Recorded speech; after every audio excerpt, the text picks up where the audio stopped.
short form content platforms, which is definitely more than just like organizing a ring light. But I'd argue that if we don't have any proof that these people have been told that they can say this or can't say this, they're supposed to say this or not supposed to say this, I don't think we can just assume that, oh, the $8,000, it could have influenced what they chose to say and how they chose to say it. If we don't have any proof, I just don't think we can say that. I do believe that most of this is like trying to teach content creators how to up their content game so that they can actually hit like these short form algorithms right. And then like if I show up and give you $8,000 every month and I say, hey, here are the things I'm interested in, like, of course that's going to influence whether you talk about the things I'm interested in or not. Yeah, but I just I'm giving you money. You want me to continue giving you money. Do we have any proof that course is telling these people what they can and can't? Because I think $8,000 to teach people. Okay, I don't even think he's making that claim. I don't think he's making that claim. I believe he's currently just saying that it's going to have some sort of influence, which is probably true. But hello, Dr. Jones. Yeah, that's right. Telling them what they can or can't talk about. Hello. So he's saying that like if they pick a bunch of liberal content creators, I'm watching all of a sudden they start saying that they're in a debate about dark money. That they're probably going to drop them from the program. Well, yeah, I mean, I'd assume as such. I'm watching a panel about dark money with Prime K and Tomfoolery.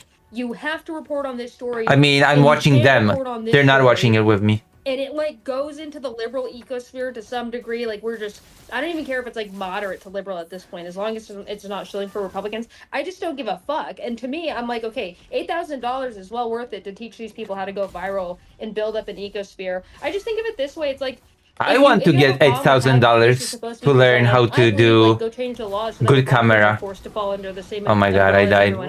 Because right now, like, busting out videos and like the bottom of it says sponsored by Chorus or powered by Chorus. Powered by Chorus. Gay as fuck personally, and I also True. think that people, especially and I would never want to look gay and they'll be like, as fuck. Yeah, we're definitely. True. I would never want to look gay.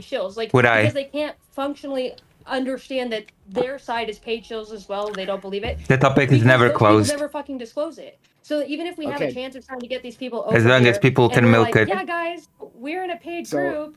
I just think. So this is an awful. But I've been convinced it looks gay. First of all, like the thought, like, oh. And I would never want to look gay. Look bad in front of Republicans because what we do on our side is show transparency. You don't need to do homework. Homework is gay. You don't want to look gay, do you, Estelle? A voter or whoever, right? Because of a disclosure in the corner, right? Just like any other paid sponsorship, that's like nonsense. Why do you keep comparing it to paid sponsorships? It's not the same as a paid sponsorship. There are different legal categories. Yeah, so I disagree. Yeah, I disagree with completely. I wanted to touch on what QT and Lonerbox was discussing before, right? So I half agree and half disagree with you both, right? You don't want to look gay. I agree that you want to be gay. Certainly some level of influence on the content with $8,000. Like, what is the influence? I think that's obvious. Don't be a poser. Don't look gay. Be gay. I think that's absolutely the case. However, I also agree with. Oh my gosh, I died again. Lonerbox that we don't know to what extent that is. We can't necessarily just like fill in the blank there. Like you can and why didn't I receive dark money to grow, to help me incubate? As an organization, I have potential more than anybody else. I have more potential than even. This is how this is the whole. Name me a content creator that you like, and I will tell you if I have more potential than them. An organization goes out and censors. It says like you can't say this or you can't say that. They find people who already agree, and then they empower them. They give them a platform they didn't already have. Right? It sounds like to me. That's what Chorus was doing. They found like centrist, moderate, boring corporate Democrat shills. Because they're a leftist and not a liberal. They wanted to say. Right? Where is the leftist dark money? Rather than like a leftist or a communist. Well, they also found lefty Democrats who were criticizing people for their voting records on Gaza, for example. They also found people who were doing that. At least two of them. I think it is true that they pick people who they want, to see. Who's the leftist dark money? And also, it is Saturday. That's right. Hello, Nado. What they say, and I just think of like Tim Pool receiving like Russian money through Tenet Media. Like, can we? Why do we act like money determines people's positions? money determines if I can buy myself something nice or upgrade my equipment for recording in Ukraine. Yeah, sorry, I was trying to give her a hypothetical. I was asked it's a pretty simple question. Right now, the core structure is $8,000, $5,000 a month, right? If the structure were to change so that instead the creator every month of the 90, I mean, for some probably money does determine their views. Right? It depends on the person. That people are interested in, they actually mean that people are engaging with the message. Those people get the highest investment or like the highest prize for that month, right? So instead of everybody, the point is that they paid pretty much only people who already agreed with them. Leave it up to one. I mean, ability to manipulate the algorithms and that would go against the narrative that. How do you think those two sort of incentive structures it influenced their views, right? People different results. I don't give a fuck if you're gonna give people more money based off of their performance, so be it. I mean, I'm totally down for that. If someone can work the TikTok algorithm harder than someone else, then I agree. Like if you get a bunch of liberals in a room and they have liberal ideologies and they put what's the issue with that? Together, wait, what's like the issue with what? To like expand liberal ecospheres, I really don't give a shit. And if there's a top performer who's like, hey, I understand the TikTok algorithm like the back of my hand. Are you asking and they're me? Performing better and teaching people better and getting people's accounts to grow even more. Sure, pay them more. I think they're worth more. And as long as they're spouting the liberal, I don't care if it did. They were picked because of the views they espoused. Now let us. Going over to the right, like I just don't give a shit. As long as they say centered or liberal. We had a panel of like 14 people circle jerking over inside the liberal tent. I also circle jerk. Over who belongs inside the tent and who doesn't belong, right? Because this discussion is also about how should we cover people who are to the left of us being liberals. How should we cover them? Should we kick certain people out? And honestly, the backlash against leftists has been kind of abusive. Hutch is literally they want to throw me out. He's painting himself with paint for war paint and saying they want to throw me out. This is crazy. Against like leftists?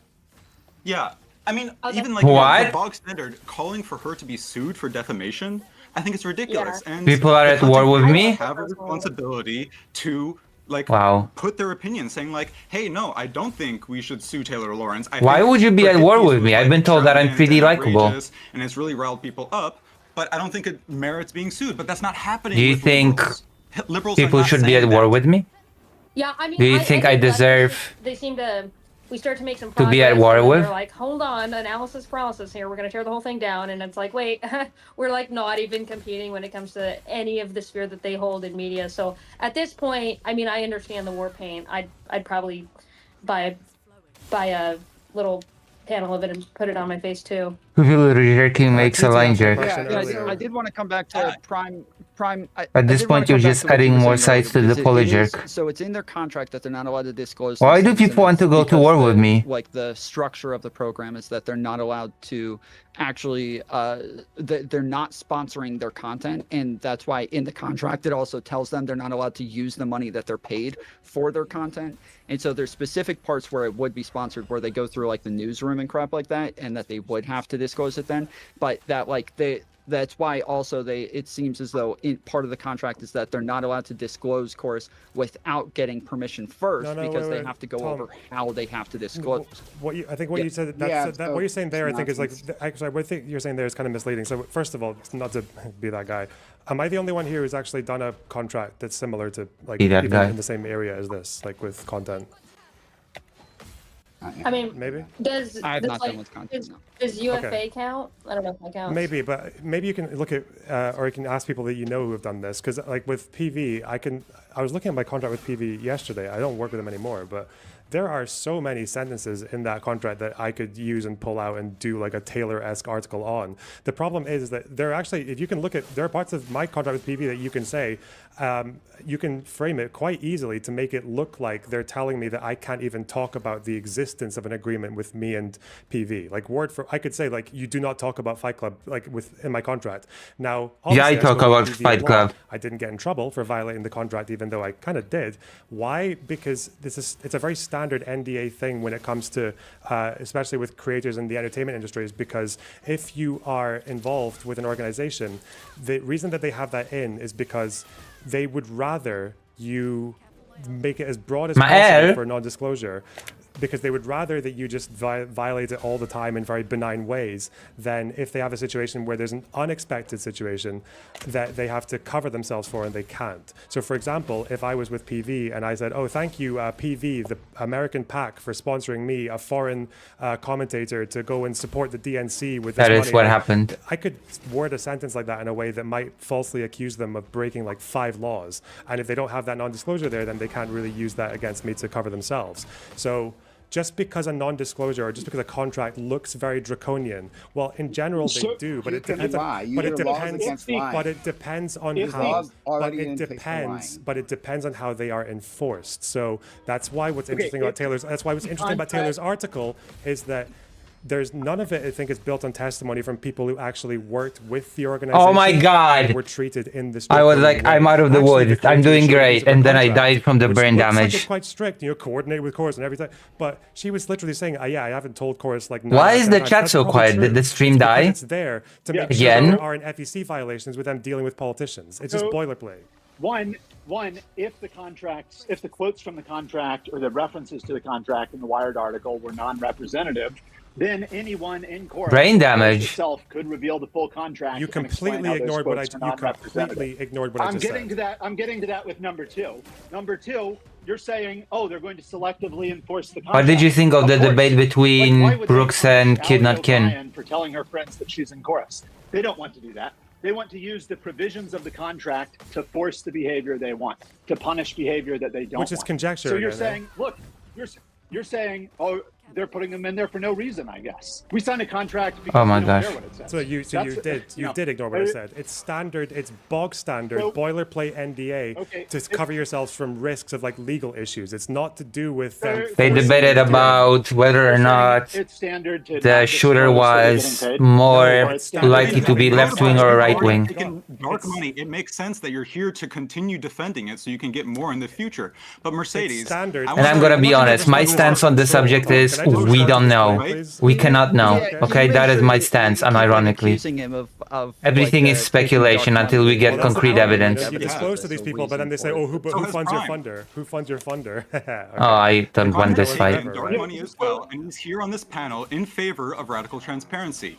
Lonerbox is ambiguous about his virtues, and Mercedes is honest and open about their virtues. And I suspect it's because. Well, thank God Brooks doesn't say it is a groiper. He says that it's more probable because we cannot say with 100 certainty it is X because we don't know. When I came over here on the left and I it's confirmed now. You guys get hung up on. Oh, it's confirmed now. Link. Give me a link. We don't dominate the space. If it's confirmed now, then I want a link. And I'm like.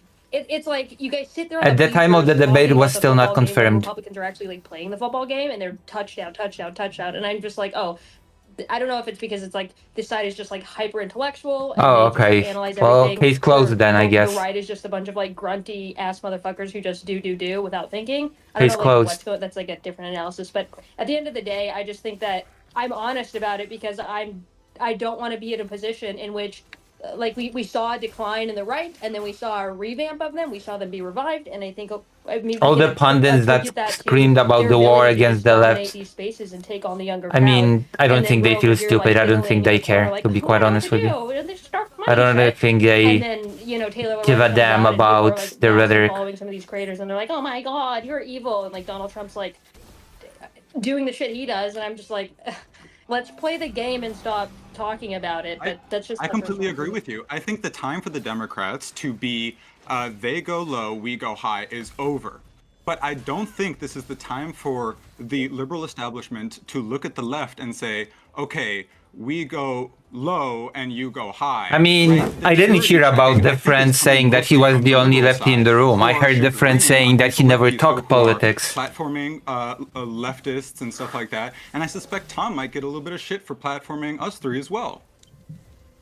Yeah, I mean, I think like leftists are fun to like. I mean, I agree with what Brooks said that leading movements, political violence is I just feel like it's always destructive. Mostly what happened with the UFA tour, dominated by the right wing. Before it even happened, I was like, hey, I am not. The right wing is mostly you got a bunch of leftists on there, and they are going to group that does the political violence. Told you. And now we've rebuilt Interestingly enough, which stands starkly against the Asmongold statement that the right only turns the other cheek. I don't know who the fuck is over here, but we're just a bunch of liberals who are normal people who can say things without, I don't know, without getting tripped people up. Jumping down your throat. Yeah, you can say, hey, you don't know how to organize without being accused of a goddamn microaggression and then being eaten alive. Like that's microaggression. Leftists or people on the left is she was one of the first people to organize something that would hit the ground game and combat Charlie Kirk, boots on the ground style, and even they that was not good enough for them, and they decided to implode the tour. So I got a sour taste in my mouth when it comes to people who identify as leftists because they just think that they're counterproductive to anything and they just want to burn down. I'm sorry, with who? Them. Leftists because they decided to implode Kirk, boots on people to organize something that would hit the ground game and combat Charlie Kirk, boots on the ground style. Okay. Combat Charlie Kirk. That was not good enough for them, and they decided to implode the tour. So I got a sour taste in my mouth when it comes to people who identify as leftists because they just think that they're counterproductive to anything, and they just want to burn down everything around them. Yeah, I saw that it's a reference to Helldivers. Contract. Wonderbox, you were talking about the difference between what it was that I was saying earlier and what you were saying is your experience with the contracts. Yeah, it's not just exactly my experience. It's like it's bog standard boilerplate contracts that can you link it? By the way, the grammar thing, but are never practiced in that way. And obviously, that's why QT, when you asked, well, that's what I was saying. Yes. Yeah. So when QT asked, why don't they just? So when I need to respond to the last thing you said first. I need to respond to the last thing you said. You interrupted me while I was talking. Prove it. And then you kept talking. They aren't. What's your evidence that they aren't? Wow, it's almost as if I was. It's almost as if I was just about to respond to that. It's almost as if I was just about to respond to that. Okay, go ahead. Okay, I just told you, in case you can't put it together for yourself, okay, with the fucking crayons that you're chewing on over there. I already said you can. I chew on crayons. The problem is, I already said the problem is. Can you link it? You can grab. Is it free? Is Daily Beast free? Even with my PV one, you can easily take a paragraph from my contract to make it seem like I was never allowed to say a single word about PV. That's why. How do I know they're not doing that? Sorry, how do you know this thing that hasn't been shown to be happening isn't happening is not an argument? What the fuck are you? That's total conjecture. My point is. How do you know they're not funded by Russia? How do I know you're not funded by Russia? Good point. You don't know. Maybe I should have to disclose. It would be better if I did disclose who I'm funded by. What, every penny? Yeah? Right, but go find all your super chatters and all your PayPals. Assume that that's not happening. He's saying assume it's not happening until there's evidence of it, here's a really simple question. That, right, here's QT? a really simple question to close this one, okay? We saw Taylor's article. It was full of testimony from people who looked at the contract but chose not to sign. Is there anyone who worked with Chorus and had that contract used against them in a predatory way who spoke in Taylor's article or has spoken up at all? We don't know. No, they haven't. No, they haven't. It doesn't have to be predatory. They willingly accepted it. It doesn't have to be predatory. It's about incentive structure. But Lonerbox, if you're looking through your PV contract and you see things that align, one of the big things that us leftists are upset about is the liberal chagrin and snottery. Leftist. Yeah. That is being directed towards leftists, abusive. But what I'm suggesting you do is instead of I'm also a leftist, so I should be. Calling to war, calling to sue them. Why don't you actually do a parody of her article? I should be angry. Your PV contract because I am a leftist. Put in the creative work. Make something fun. Okay. Yeah, do you want to pay me for that? Political. Maybe if you pay me, I'll disclose it. Well, I do. I want to move on to parts of the contract. So there were questions about whether or not they were trying to stop people from criticizing Gaza, whether or not they wanted to incentivize people against criticizing the DNC, criticizing Gaza. Democrats.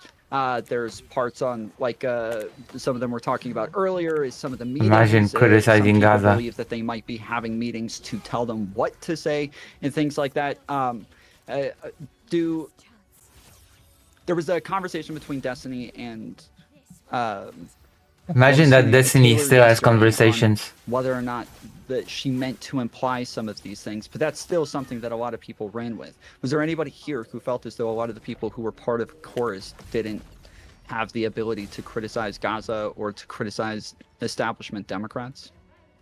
Not that I could see. It seems like, there's Ali who was very aggressive against anyone. That is true. Losing resources is painful. To Israel.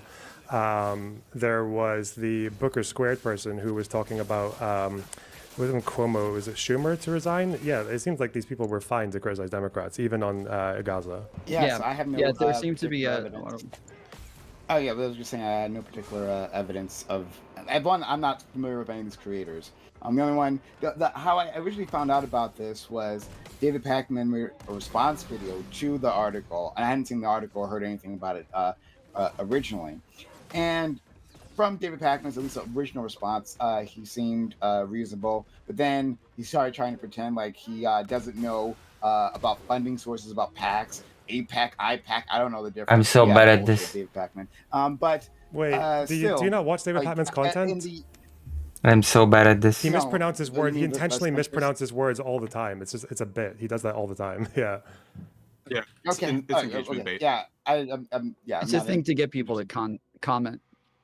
Whatever might be the case, but in any case, like that's Blake Silk Song. Yeah. Okay. I haven't even finished the first game. I thought, like, from the way you said it, it seemed pretty reasonable. I haven't even finished no one was Hollow Knight. Also, I don't have Silk Song. Do this or that, right? So I would never sign anything like that. And as I've been saying before, is that like I can't necessarily say that it was the case. Only that the money was there, and for other creators, that one, we didn't know that they were part of this altogether. Some disclosed, some didn't. And you simply should, right? You should mark your content. You should, or just like put something in the description. You can put, there's lots of ways you can be flexible about this, right? While having consistent disclosure. It's not that hard. And it's weird to get pushback on that at all.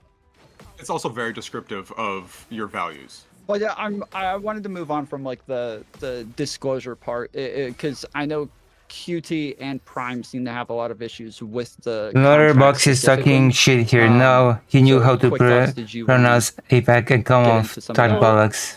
Yeah, I mean.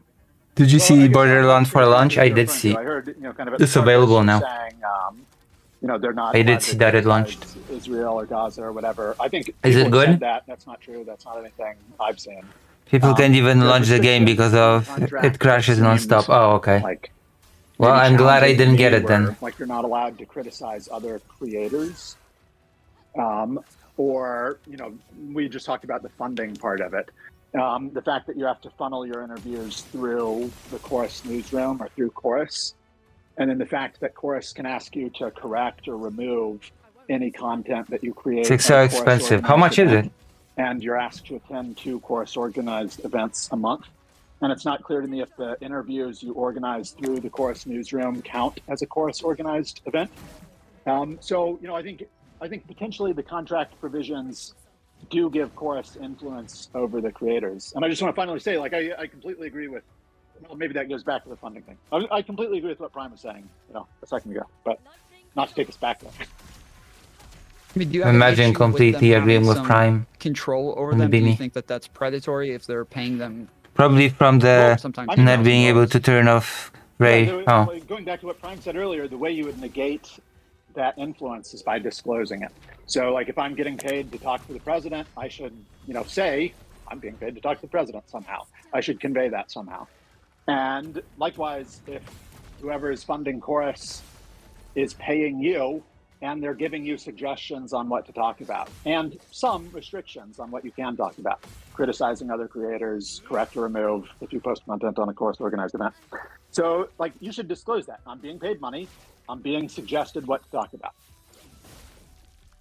Yeah, I mean, we might have to stick to the disclosure for a while longer, because the problem that I'm having listening to it is that, for me, like, as a content creator, there's a lot, we all know that there's a lot of distinctions between, like, the types of things that you ought to disclose and then the things that are a bit more open. So if I go work at Taco Bell and I'm getting money from Taco Bell, if I all of a sudden make a burrito on stream one day, I don't know that people are going to think that I need to disclose that I work at Taco Bell, or that maybe they're the ones who taught me how to make the burrito, unless Taco Bell taught me how to make the burrito. If all of a sudden, especially if I'm trying to sell things, if I'm trying to sell certain types of, if I talk about how great a Logitech mouse is on stream numerous times a day, and I'm being paid to say that, even if it's my real opinion, doesn't matter. If I'm being paid to say this, I need to disclose it. But when we're talking about people who are being paid to do things off screen that isn't actually on their content or in their videos, it seems weird I don't understand where we would draw that line as far as like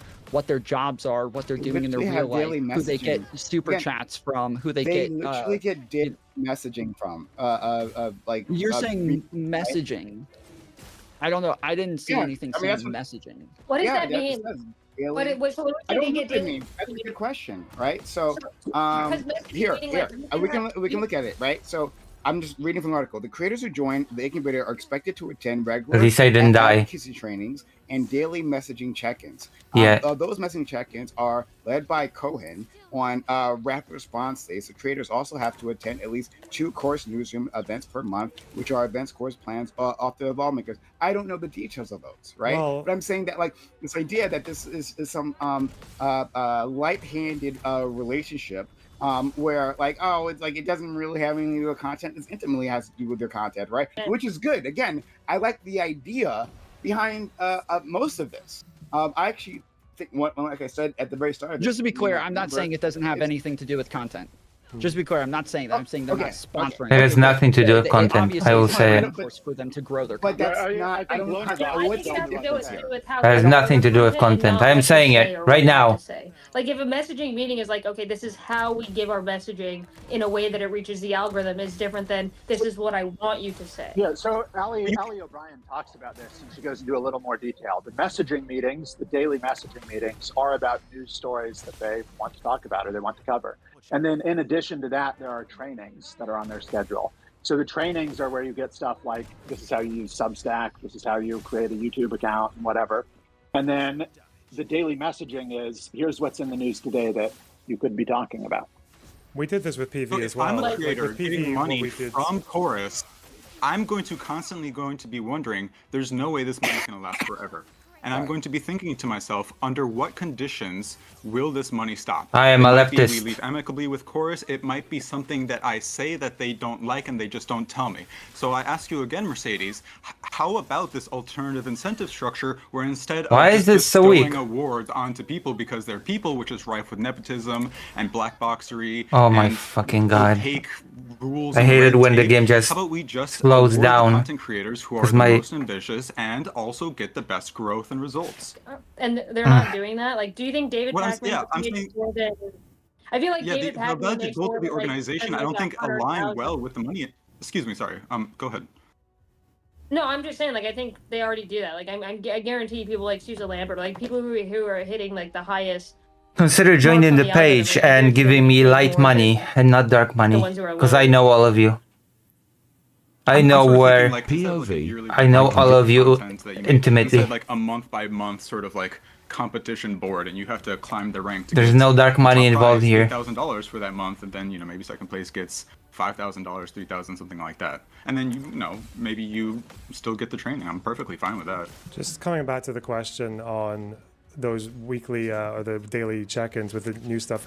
Ali O'Brien's thing, again, it sounds similar to a PV thing. Like what we would do is we would just have every week they would tell us like, here are some news stories of the week.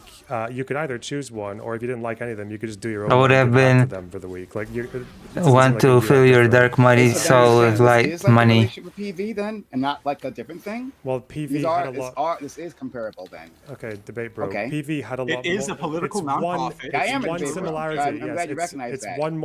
It's one similarity. Whereas with PV, I am a debate, bro. That's Prime K. Communities involved in canvassing and advertising, canvassing events, and. And also the fact that they licensed the content. I don't think it seems like Chorus were licensing the content. So that's a much more direct relationship again, you have with your output. None of that matters. Literally none of that matters. I guess I want to go back to something because we seem to be stuck on this one issue. And this is to our friend Mercedes here. I think Mercedes, you started this talking about how Democrats aren't actually playing the game, something along those lines. You had a whole like a football metaphor there, and that basically we should like get behind a program and just see what happens. So I reject program, right? Sorry? Program, not pogrom. Yeah, and if you don't like the program, did I say pogrom? I meant program. I didn't. No, I don't want anybody to mishear you. Okay, great. Well, certainly not.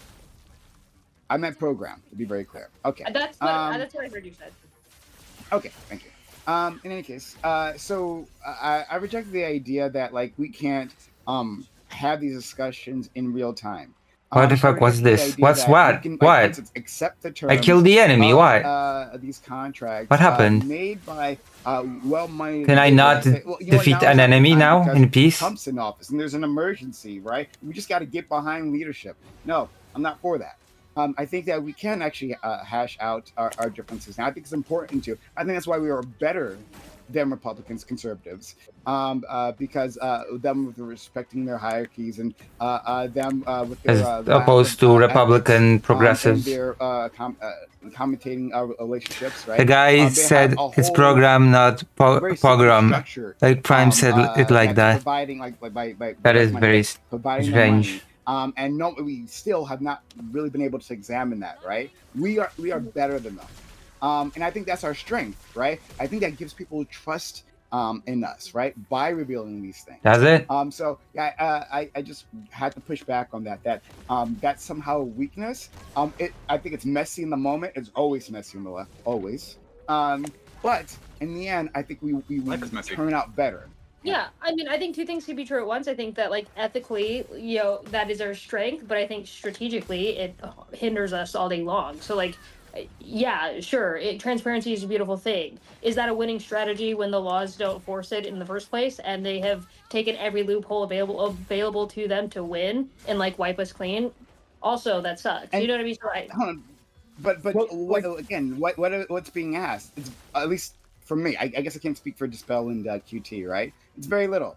Just say with, like, do the organization, right? For me, right? Again, I'm fine with the organization as it stands. I keep saying I want more infrastructure for the left, and I think a lot of what this stands for is great.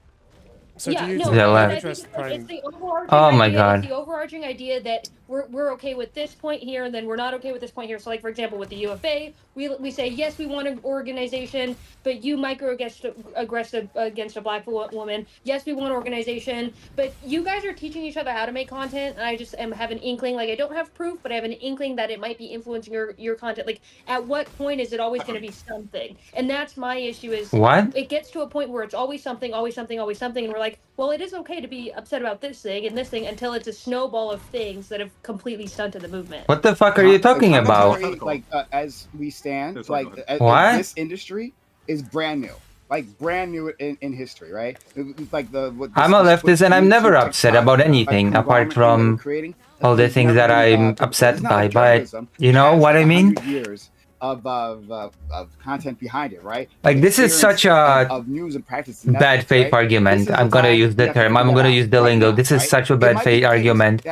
Oh, you and your microaggressions is different, destroying the movement. Maybe we decide that, like, the disclosure doesn't have to be as transparent or as vigorous, right? There's all kinds of ways it might end. You and your microaggressions destroying our movement.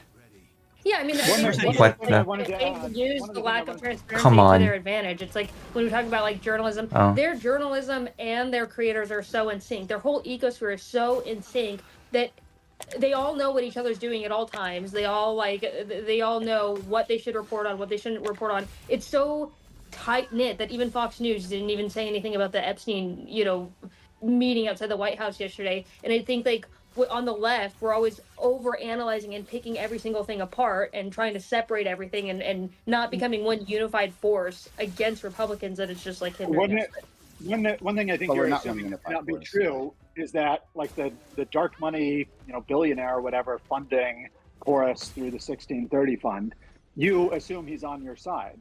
And it's not just left versus right, but there are all sorts of super rich people who have their own interests and maybe funding content. And I want to just point out that, of course, is the former right-winger that will do the, the leftists are just microaggressions. It's a left-wing thing. It's on your side, or like that everyone. Are you saying that the 1630 fund, like, also funds some Republicans?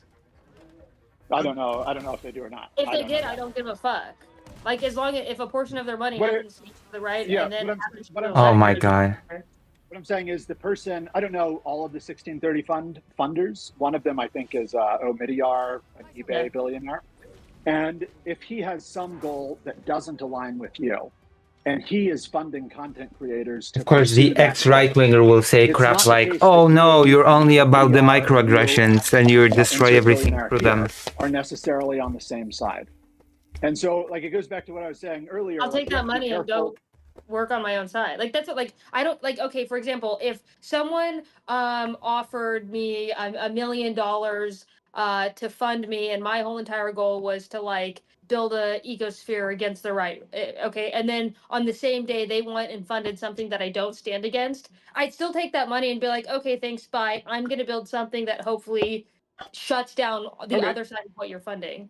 You know, you might, and that's, you know, good for you, but other people might take the money and continue to work in the interest of the secret billionaire paying them. And that might not be in the interest of the public. And, like, you know, going back to disclosing, when you're not disclosing what you're secretly doing, you know, that gets to be a problem. Money is going to influence what you talk about. If you're getting paid $8,000 a month as like a relatively small content creator or something, that's going to influence you a lot. Mercedes, if your value regarding transparency is just the absolute bare legal minimum, that speaks volumes to us, to independence, to the people of America about where your priorities are. Now, I got a hypothetical for you. I mean, like, okay, I mean, you can answer it. Go ahead.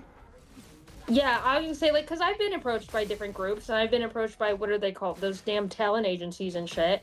And I never join them because I'm like, no, I say a lot of problematic shit. Like, I already know. Like, I have to be able to say whatever the fuck I want. And I know that there's these groups that might, like, for example, I would never fit in chorus. I would never fit in.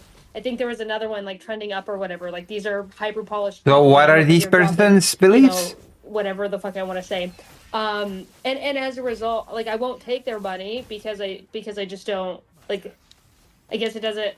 I get what you guys are saying, but I'm in, like, desperate times calls for desperate measures moment. What? So if a bunch of, like, what are they called? Like, what is it? These bureaucratic. What's the problem with disclosing your income? I don't see the issue, to be honest. Like, establishment coded or whatever. If they want to start their own organization, and if they all agree with one another and they are pushing values that agree with my side to the degree that they do, and I think that the people in chorus generally do, then I don't give a damn. But, like, okay, for example, if they built up, like, this liberal org and then dark money started funding it and all of a sudden they started shilling with conservatives, then yeah, like, release whatever article you want against it and I'd be for the article. I'm just generally not for the article because I think it's just causing division. I mean, there's a real condescending and snobbish core in the liberal establishment, and I think a lot of the snobbish core? What does that mean? And independents for questioning this and going, hey, that's interesting, why don't we talk about this a little bit, was one, an opportunity for liberals to talk about information disclosure, Citizens United, and the flows of money through our system, and whether or not it's good, bad, and where your sort of values lie. Now, Mercedes, if I was to make a black box, you cannot see in, you cannot see out, and inside is the creepiest uncle you've ever met, 50 years old, but, like, what is there to do if chorus comes out and supports anti-leftist? I don't know. All right, we're going to put a whole bunch of kids, 50 kids, it does not support me, so in there. Do you feel comfortable with that? With them in that box with the so it does not support anybody worthy of supporting. They might come out just fine. Because I'm not being supported by them. Am I? I mean, obviously, I'm not going to be fine with kids around creepy uncles, but I'm just not seeing how that relates to the... Exactly. To taking money and then, like, spreading... You know what I mean? Because you might not necessarily have evidence of wrongdoing against, quote-unquote, victims, right? I mean, you just gave me... Chorus never contacted me. And he's like... I'd take that creep and I'd be like, okay, that's probably some evidence that he's got nefarious intentions. I mean, that sort of aligns with when I was asking you. Yeah, like, I know what's in the box. You know what I mean? Like, you're telling me what is in the box. So I'm not. Like, they're acting like they can, I don't know, take down Chorus just because they're closer to the side. See, you just said he's on his good behavior recently. That there's pretense there that his previous behavior probably wasn't so good. I don't know. You got to give me a different analogy. I mean, but you agree. You used to be a conservative. You completely agree that the Democrats' behavior wasn't that great. It was condescending, it's snobbish, and I'm actually glad that you're here in the party to change it for the better. But you just need to defend your ideas. I don't think Democrats are mean enough. Like, I think that's... I guess that's a loaded question for me, but I think that Democrats, I just don't think they're playing dirty enough. Like, I think they sit there and watch conservatives like stomp all over them all day long in every way, when it comes like legislatively, when it comes to how Why is they react to the things that Donald this Trump weird does. prescription? We I must don't know, I play think in every exactly like press, like, them. you We let must ourselves just get do the stomped same on, thing and as then you them. let like things like this happen, like the Taylor Lorenz shit come out, and Destiny all of a sudden you have a 2.0. bunch of people who We are must play as dirty as choosing them. to Fight fire with unfollow fire. or choosing to step away from supporting liberal media when we're like this comparatively to conservatives who are like this in the media sphere. So I just think it's counterproductive. Prime, I was wondering what you said I think earlier we're- when you were saying that you would have preferred to see transparency and people can say that they were getting paid. I by guess the chorus, and only that would be way fine for you. Now, the Taylor, left wing to when she win was is to presented become with the fact right that wing. Some people had disclosed before the article. She went on to say, well, that's still not good enough because no one disclosed that they were paid I by mean, dark if money people from want to 1630. disclose, So they she could just wasn't disclose satisfied it. with them saying That's they work with basically Chorus. She was changing wanting them it, to say, quote unquote. we're funded by Chorus, No? who gets money from 1630, which is dark money. Do you agree with that or no? I hadn't heard that, so I'm just going to go on. I don't even know why it's a problem to disclose your income to begin I with. guess I disagree with that, right? Like, I don't know if you have to like paint out the whole like funding structure. That like, hey, I'm working with this organization, Chorus. You know, they're paying me, right? And then You should be able to identify where the conflict like, if of the interest money is is coming at. from. Yeah, there could be an argument, right? Like, if it turned out like I can't do like anything Chorus about not being is like funded by like orgs. a fracture, Unfortunately, right? I can And it's beg like, you for like donation. it's a shell corporation or something, meaning to hide that, oh, actually, you know, you're working for like the Nazi Party of America or something. I don't know. I could see maybe some sort of argument there, but at least for now, I think just disclosing Chorus will be fine. Wait, but if it turned out that the Nazi Party of America was funding 1630, which was funding Chorus, why would that affect Chorus? We've been talking about incentive structure this entire time. Yeah, I know, but that's why I'm wanting you to think- elaborate on you just saying, like, we don't know if the conflict of interest is. I want you to illustrate where it might be. If those guys don't, say if it's people that got funding from 1630 through Chorus were actually getting funded by a bunch of nefarious actors, why would it matter when you can clearly see what these organizations are doing and what they're promoting? Like, Planned Parenthood is funded, is a 501c4, right? It's dark money. Yeah? Sorry, We agree?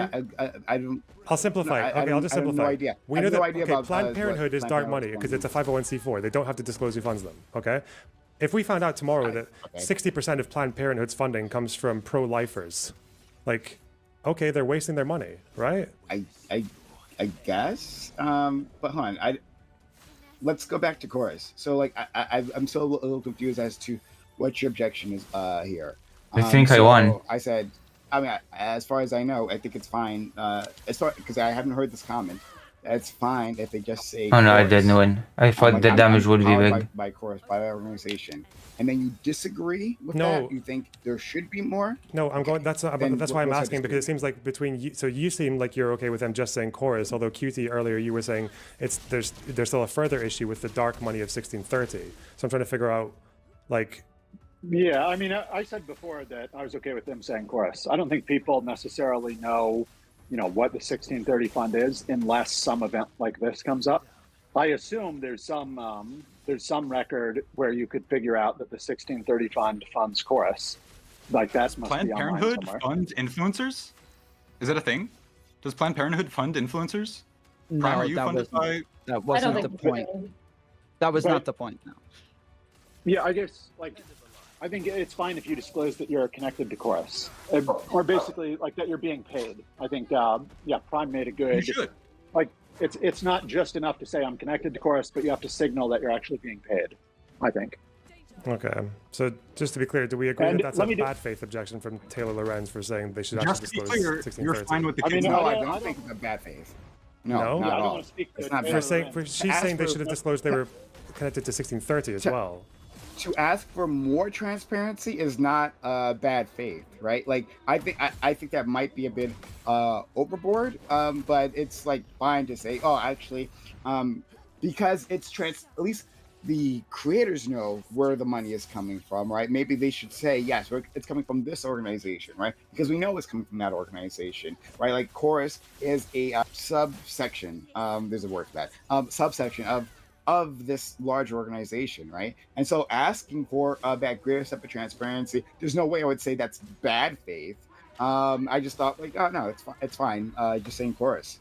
If there's a clear connection between the two. Yeah, I don't think you can ask us to defend, the good or bad faithness of something Taylor Lorenz said.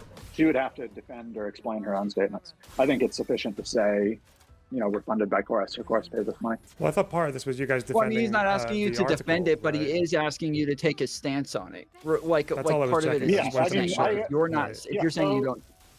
I have taken a stance on it. I can't say whether Taylor Lorenz's comments, which weren't in the article, whether those comments are made in good or bad faith. What do we think about her comparing? This discussion is about. What do we think about her comparing the bare this minimum to of media? disclosure? Whether or not you're just going to go what meets the law, or you're going to go above and beyond and be an exemplar for the people of America to show that, hey, we do value transparency, we do value honesty, we want to do right by In the you. American way. Unfortunately, it seems like Brian Tyler Cohen dropped the bag, and what we're doing in response is criticizing everybody who is looking at Taylor Lawrence's article. That's exactly and what we're none doing. of the liberal What do we think of Taylor comparing this to Tenet Media? Transparency. It's not like Tenet Media. Comparing Chorus to Tenet Media in her article and in her video. Crazy. Yeah, I think Tenet Media is like a way more extreme. Tenet Media is a foreign hostile country funding. It's not comparable. It's not just more extreme. That's a silly thing to say. Come on. It doesn't matter what it is. No, it doesn't matter if it's foreign influence operation on American politics. Well, that's the point I'm trying to get at. The point I'm trying to get at is that this is a story. I agree. I think it matters a ton. That's the point I'm trying to get at. The point I'm trying to get at is that compared to Tenet being a 10, this is like probably less than like 0.1 or something, or compared to Tenet Media. It doesn't matter what it is. You can make that assessment. Oh, he almost has no help. I hate this. Mercedes is actually helping us pay for the B2 fleet. You think those? I will trade to Team with the B team. So like, it doesn't matter if Tenet is like. Why didn't I jump? What the fuck? Acting against the wishes of the American government or the fuck, right? None of that matters. From the creator's perspective and what happened? The creator's relationship to the audience, you should disclose it. So Tim Pool should have disclosed. Why am I so weak? Another one in Tenet. Oh my god. Disclosed. And once you disclose, then we can make that assessment, right? We can have people, rather than having to dig up these shadowy links, right, and try to figure out from there, people can just like make an assessment. Oh, what is this Tenet thing, right? Let me go look it up, right? Let me dig into this. Does this make sense? Oh my god! And we can have a discussion about that. All that happens first with disclosure. Yeah, that's such a good point.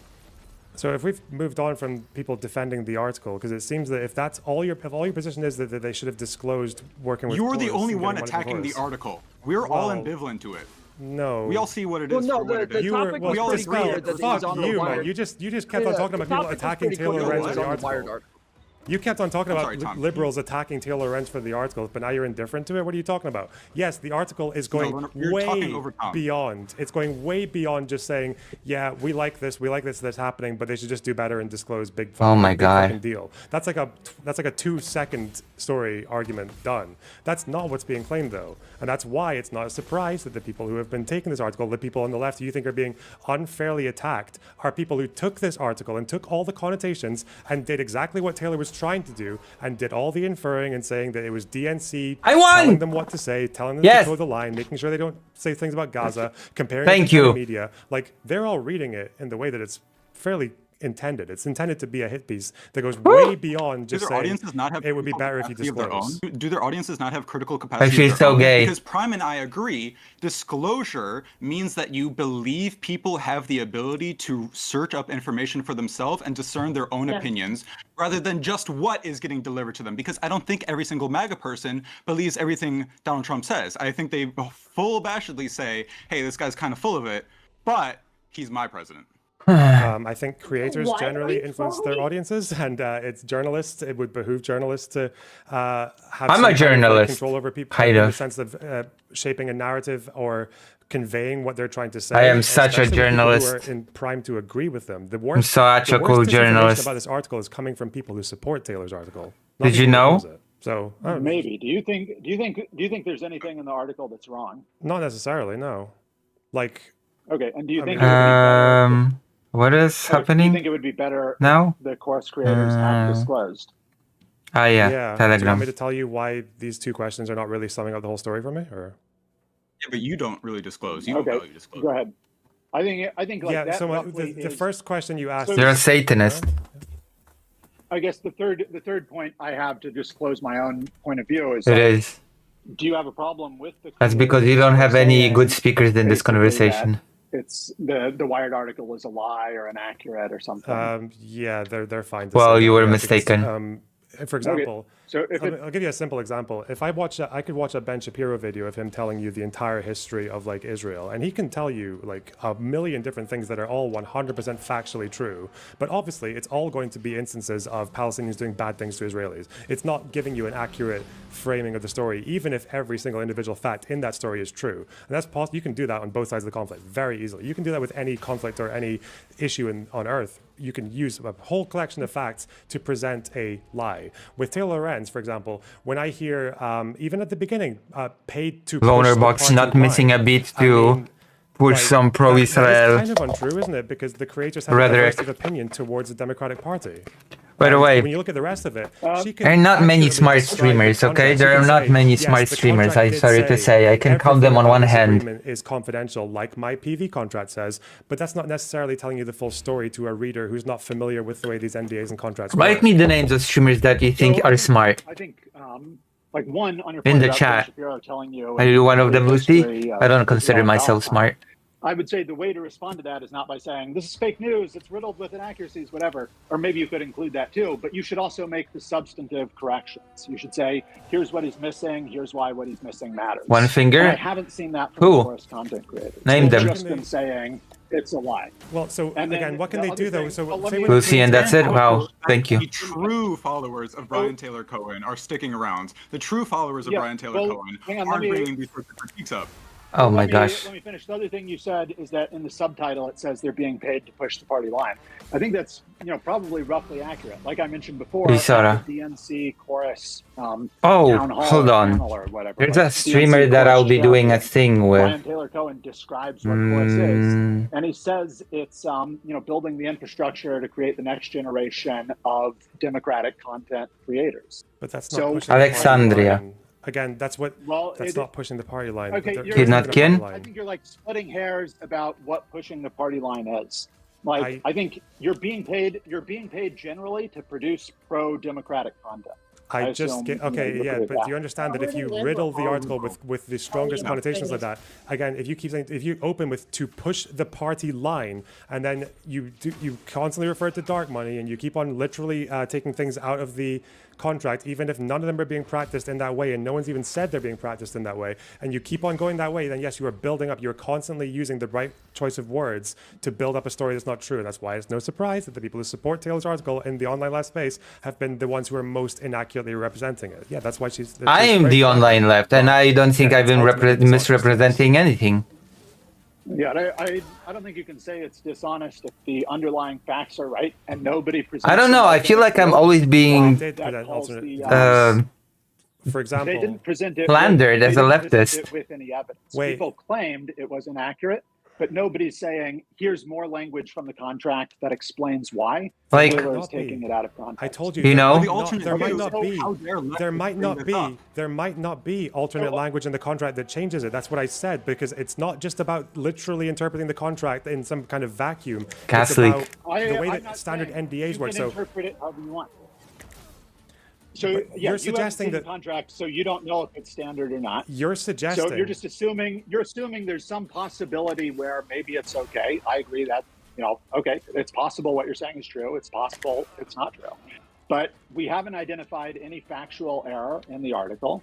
People are claiming there are factual errors in the article. And what I'm saying is you shouldn't claim there are factual errors in the article unless you can present one and explain what it is. Well, I would say pushing the party line is a clear factual error, but I guess you're okay to interpret those terms and whatever. If you think that just means get Democrats to win, that's a very different claim to push the party No, line. I think it's like you're saying pro-democratic messaging. I mean, that is pushing the party line. What do you think, if you want the Democrats to win by changing their message, that's pro-Democrat, but it's not pushing the party line. I don't know why you're being Yeah, so it is pushing the Democratic party line. What? You get a daily 15-minute messaging briefing. How can you wait? What? News event, whatever. Help connecting you to lawmakers. They want. How can you argue that when the Democratic Party finances you to be pro-democratic party that it's not pushing the party line? It is. What do you mean? Also, I have not seen Brooks' video about it. We can link it and we'll watch it on stream.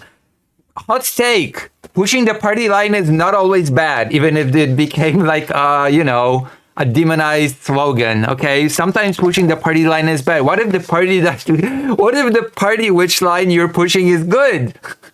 Have you considered that? What if the line is good? What if you believe in the party line and you want to push it?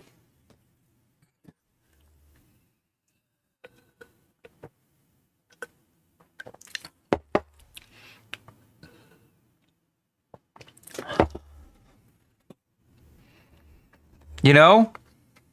It depends on what the party line is. I guess.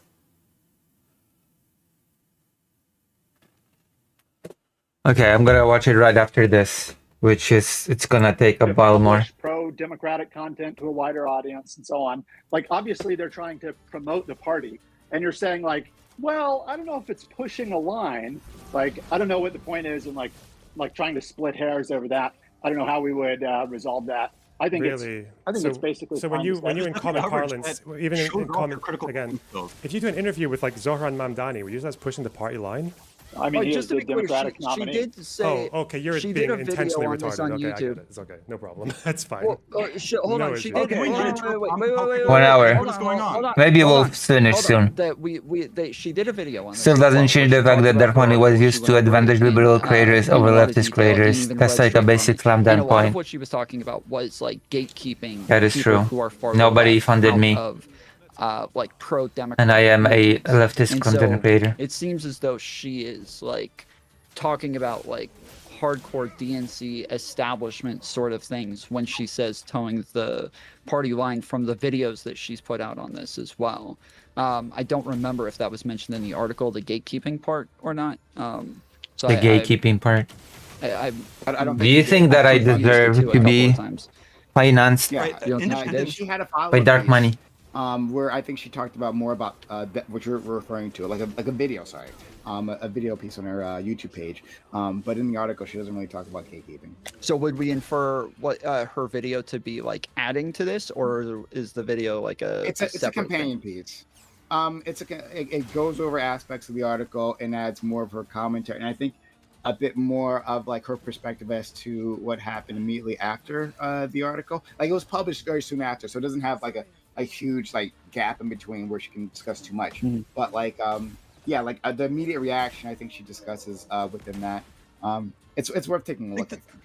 I feel like this was such an easy layup for critical thinking liberals to say, hey, yeah, there's a real problem with money in our elections. We should get rid of it, but these are dire times. I completely agree with Mercedes. We should be using these same instruments to achieve better outcomes for the American people. Yeah, so I think from what I took away from it is that she is saying that there's that like towing the party line is a way of like gatekeeping leftists somewhat out of the movement, and that it is a pro-establishment. I would agree with that point, but I also think that, that I think they're allowed to police their own borders for this organization, right?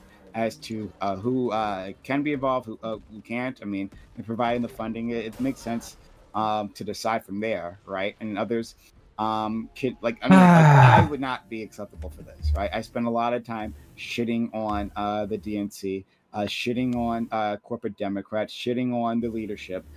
So they would not accept me. That being said, I like the program as it stands, except for what seems to be a lack of transparency. Other than that, yeah, we should have that level of infrastructure. I've literally been calling for programs like we should take the media space to be created.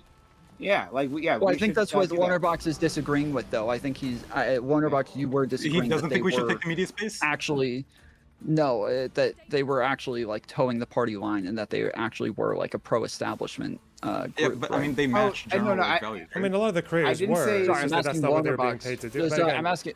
Again, so it seems now, I don't know if this is like the same thing when Taylor had her conversation with Destiny yesterday, and the way everything was just so softened compared to the tone of the article. But yeah. I mean, you don't really need a job if you get paid $8,000 per month. They should change the law for it as well. It should be right-wingers and left-wingers. I don't think anyone disagrees with that. But if that were the argument, we like what they're doing, but they should be more transparent. This would not be a Wired news story. It wouldn't be kicking. Like, obviously, the article was sexed up because that initial problem is not like that's not the story. No, it wasn't. Like you keep like implying there's some sort of awful tone to his article. The article was pretty straight shooting. So it had like quotes and lying allure to it.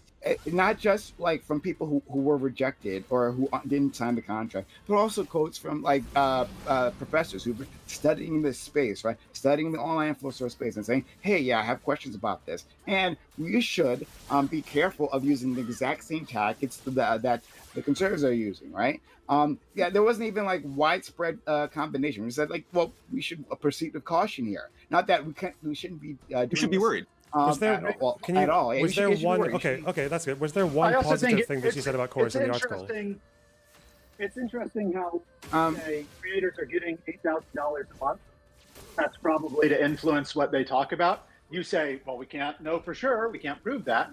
But when it's like you decide how you want to interpret the language of the Wired article, now suddenly you know definitely why they wrote it which way. Well, all I have to do is look at how the people who well, for one, as I know how to read, and all the you second thing have to do is look at the text and you know why it. I'm literally talking to someone who thinks that Mamdani pushes the party line because he's in the Democratic Party. Fuck off, man! Like, come on. He is the Democratic nominee, is what I said. But like when I asked you if he's supporting the party line. Why are you doing that? Why are you trying to abuse me? Fuck me. Why are you trying to change the subject? When I said when you receive $8,000 a month, that probably influences your content. It's, well, we can't know that for sure. You can't prove it. But now you know why the article was written or why certain language has changed or why certain language. It could be an accident. She could be a bad writer. Critique. They hear this stuff and they just hear that, oh, I'm a bad person. Instead of, hey, this is actually a problem in the United States. This is a good opportunity to talk about these problems in the United States. Instead, you're busy railing and trying to gatekeep leftists out. You guys still have 2.5 years to shoo independence away. Now's the time to gain our trust. Sorry, Dispel, you've said numerous times, like, you've used that people aren't disclosing numerous times as an accusation. And now you're saying, oh, you hear that you didn't disclose. Wait, who? Like this makes you a bad person. But that has been your implication this entire panel. I think it shows a different virtue. I think it shows where your values are, okay. Right? If your value is, I'm just going to do what the bare minimum the law says, instead of having a value of radical transparency and being proud to wear the badge, I am proud to be associated with an organization that is pro-abortion and pro-gay marriage, then I don't know. What are we doing here? Oh, Mercedes, you're muted. I said we're winning, and then I said, I'm sorry, continue. Hell yeah. Yeah, so like, something positive talked about. Well, Taylor like pointed out how the 1630 fund has a fight against Francois, lefty causes, right? She goes through its history of fundraising, but also where it's spending that, like on the abortion. Die, Francis. It's your end. Proposals that were making their way through legislators, right? On helping. To fight back against the Republican state of candidates. It seems like I killed Francis. 1630 has been in this space. It isn't like brand new, like something that was just created this year, right? And then created chorus and then started doing any other stuff. No, it's actually been in this space for a while. It's establishing itself. And yeah, I mean. So her positive claim was about 1630 rather than chorus, right? Yeah. Listen, my medication is ready to be picked up at the pharmacy. That is good. Go pick it up. Because, I'm just clarifying. Where the money is coming I'm from? just clarifying. Okay, I'm just clarifying. You're saying 1630, Okay, and she just described the fact that they That's not fund good. like climate issues or abortion or everything else. Okay, this is the same group that she constantly refers to as a powerful dark money group, right? Yeah. Hold on. Is that not true? That's not. Let's search for it. We're asking if she is giving them Powerful. positive connotations or not. If that's Yeah. your only Oh my example, God, so many hits. In other words, she's saying powerful dark money is neutral. Are you fucking serious, dude?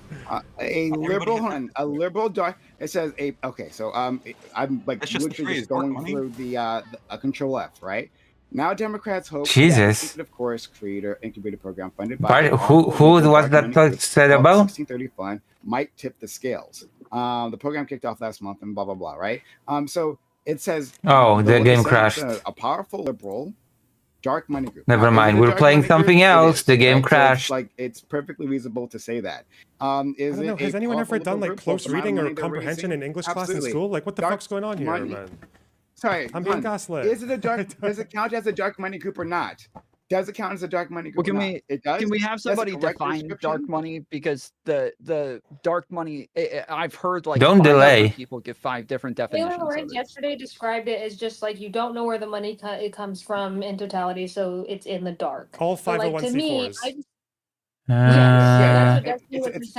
that's what Destiny was essentially making the point of yesterday. But it's like at the end of the day, like it's just so wild to me that like we can just say we're like, yeah, it's a dark money and this is what the definition is. But like there's a difference between okay, we understand what it is definitionally and like the impact it has on the readers and how they're gonna take it and run with it. And for me, it's just like when people are like, ooh, dark money. It's not her job to like run a PR program. That's why I was asking you if she said anything positive about chorus. She was actually described this. It's a dark money group. It is a dark money group. And she described what it did, right? So the reader can look at in Poland when you make $8,000 a month, you're wealthy. Okay, if I made $8,000 per month, I'd be wealthy.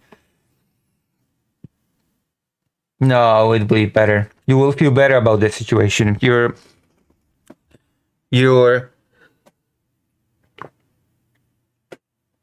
outlook on the situation will be different, which will allow you to do something about the situation.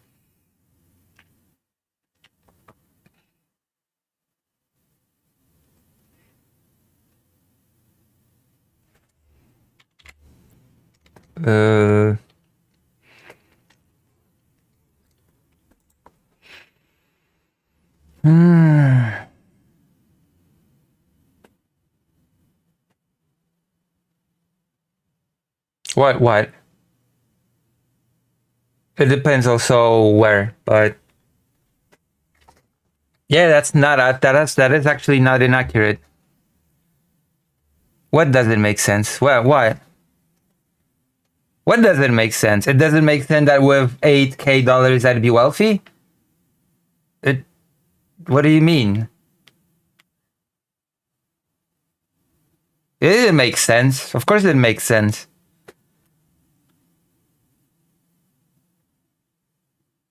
So I just said that I'd be wealthy with $8,000. I didn't even say anything. I didn't even attach any commentary on it into it one way or the other. And you say that it doesn't make sense. What doesn't make sense? I wouldn't be wealthy with $8,000.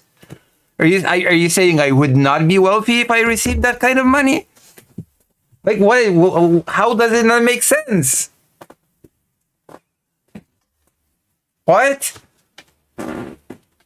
I didn't even criticize the people getting the 8K. I just said that if I got that amount, I'd be wealthy. What the fuck?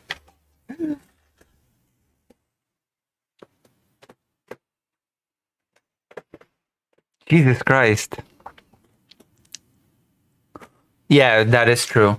Especially if I could prove that I receive it regularly every single month, then it would be I would be like a cinch. If I could just document having $8,000 per month, then I could get a loan like that. That is true.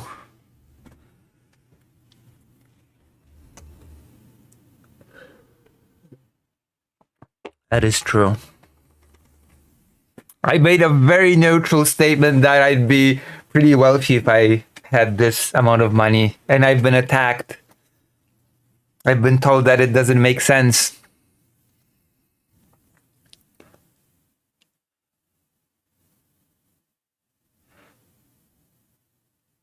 When you said that thinking about it would change your outlook and thus allow you to do something about the situation. What are you talking about? Okay, I have no clue what you're talking about. Talking about what would change my what outlook and what situation do I want to change? Like, do I want to try to make them to sponsor? What am I trying to change?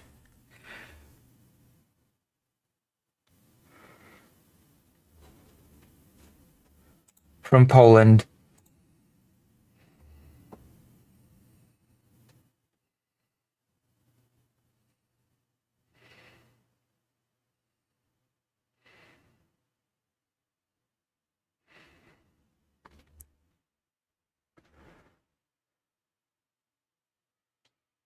Okay, I have no clue what do you want from me? I got confused because you're saying gibberish.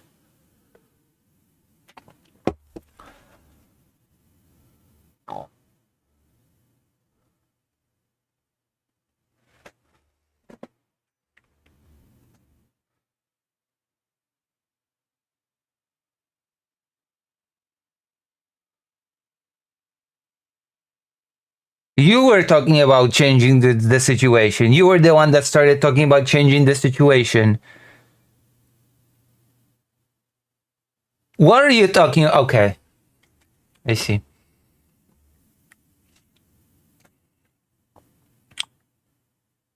Should I put this on again or should I? Oh! Actually, I have the... No.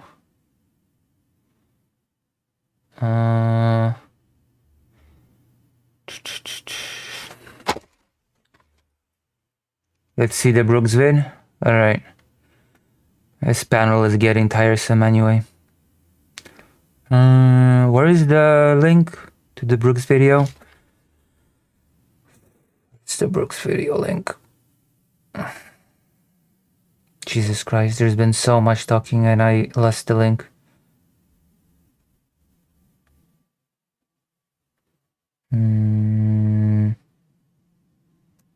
Where's the link? Where's the link? Where's the link? Where's the link? No, I'm playing lefty. Why do people care? I haven't told my family about what? Oh. You should just not do things, and you don't have to tell them if you don't want to.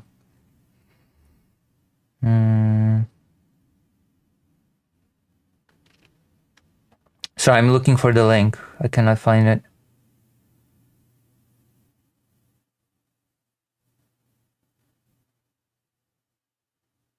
Oh, thank you. Right. Thank you very much. Maybe we'll go back to the panel as well to see how people are doing their magical. Why did I just Google? Wow. Brooks has a very Jim Stephanie Sterling like presentation to the content. You lost good. Wow. How'd you get? The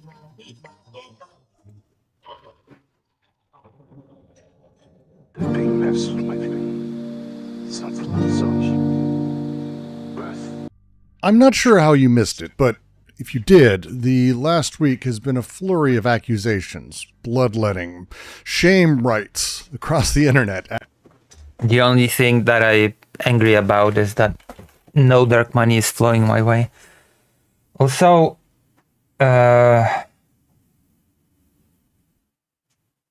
hold on. I have to...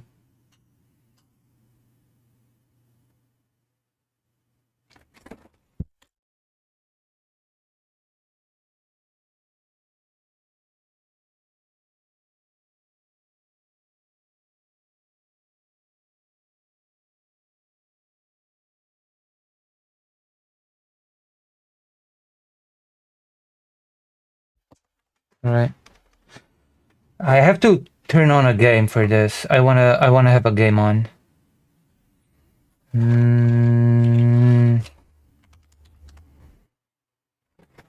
Right, I think.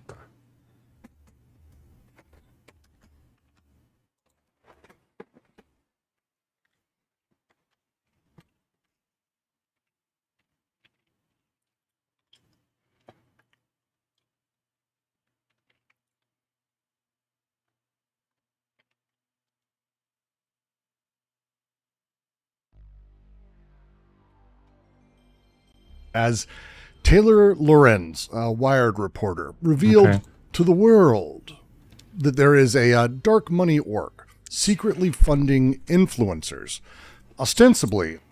You said I helped you a lot, but have I? Of course. Of course you have.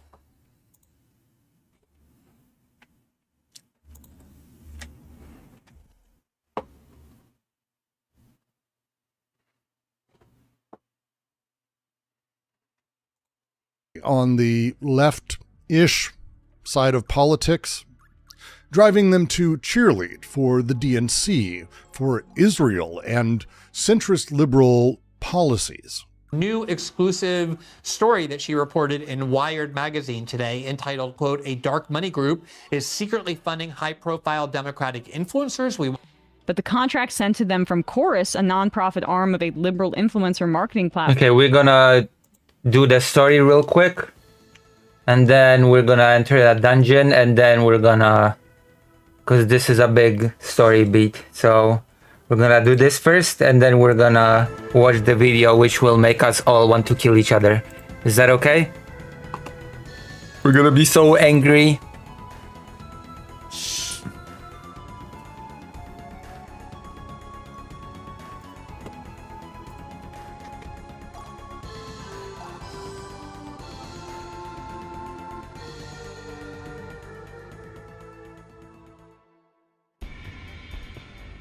I have to go?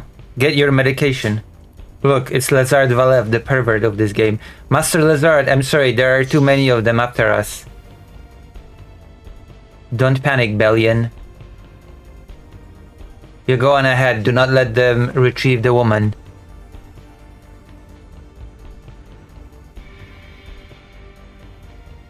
That is true, attention is not infinite and it is very valuable.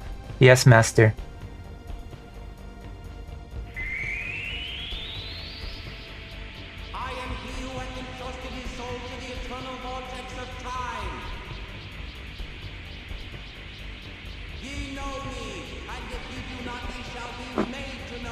And yes, it is literally a stalker pervert.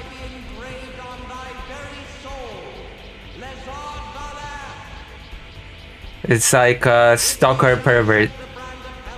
He's fixated on the protagonist in a very creepy way.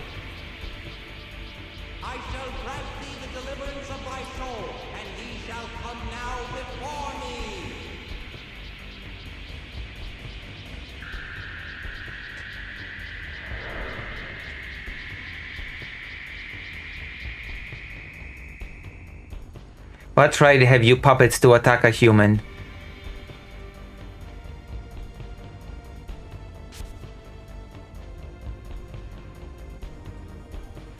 I'm afraid this mad little interlude is over. Halt!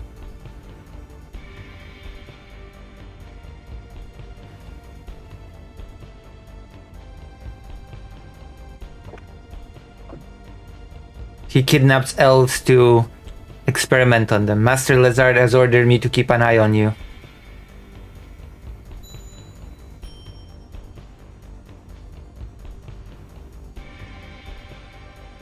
Remove my chains.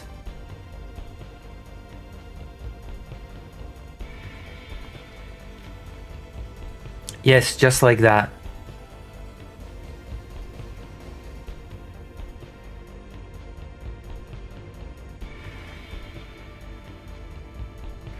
Gah. Ugh. This wasn't supposed to...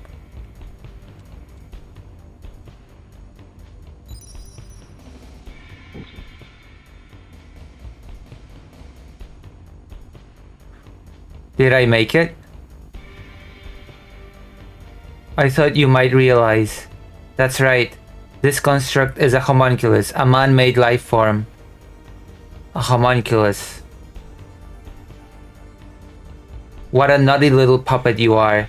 What was that, some sort of bewitchment charm? However, as you have seen, the very fabric of a homunculus psyche differs from that of humans. That is why poor Bellion here went mad, I'm afraid. How unfortunate for you. Yeah, basically destiny. Or, perhaps you are even naughtier than I thought. Did you use your charm hoping for a little action? How dare you? I thought so. You can speak the human tongue if provoked. Oh well. Of course, if a human were to couple with one of you elves, it would be little different than engaging in a liaison with a doll. But then, since Bellion here is a homunculus, you two puppets would be perfect for each other. Ha ha ha. Go to hell. Heh. Do you take offense at being called a puppet? Then perhaps I should call you Vessel of the Gods. Surprised, my dear? Then listen well. I have found the Philosopher's Stone. Even you must know what that is. The Philosopher's Stone. However, the wisdom sealed within the stone cannot be gleaned so easily. Sadly, the legends were a bit off. World's knowledge...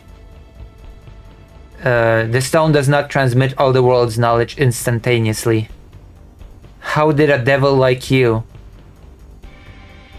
Silence, puppet. Stop assuming the human tongue. Ugh. Perhaps it was being irreverent in its way, but the first thing the stone told me was this. Anything which claims to be all is nothing more than a deception, it said. Yet still my seeking out of the stone was quite worthwhile indeed. You shall become a sacrifice to satisfy all my desires.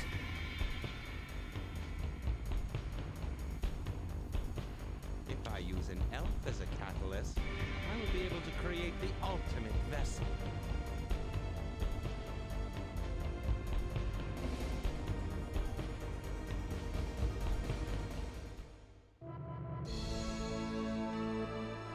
A very happy birthday to you, Headmistress Lorenta. Thank you, I do so appreciate it, you know. By the way, young lady, have you seen Miss Tina anywhere? I haven't seen her all day.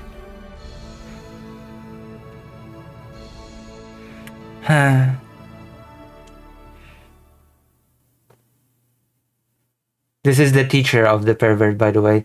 I wonder if he'll still be awake. Because he used to go to a magical school.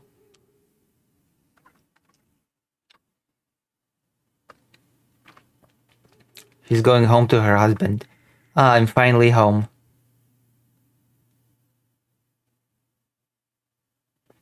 He must be asleep by now. Oh, he wants to craft a body for the protagonist to satisfy his desire with the protagonist, not with some elf. So you were just a bit off. Are you lost, little one?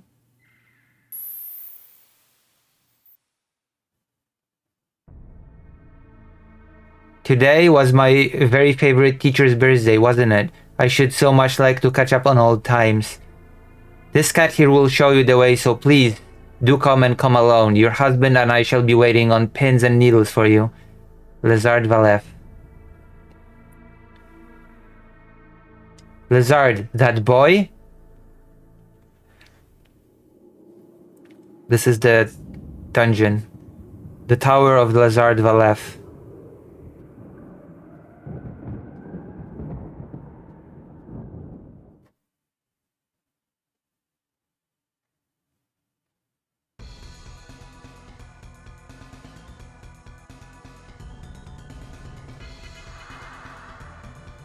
It has been a while, dear teacher. You are the most brilliant student I ever had. So why could you possibly make you...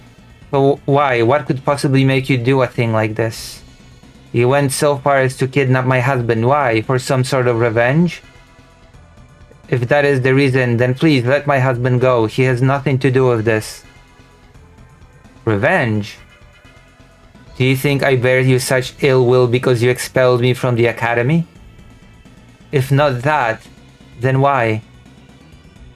I thought of using a younger couple, but they might not yet have experienced true love. At any rate, elderly couples like you have no future. You too have a lifetime of love behind you, don't you? And even now... What are you trying to say? I too covet love, and so... You shall die.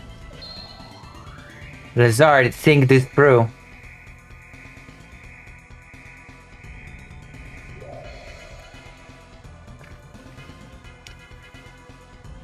That was a teleportation spell. With that much power at his command, how did the boy go wrong? Lazard.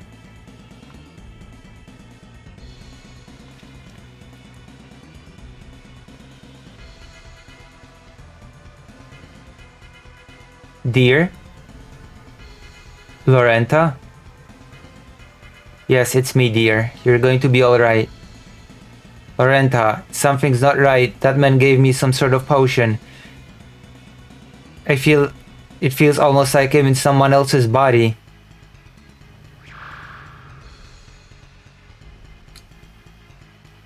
What's happening to me?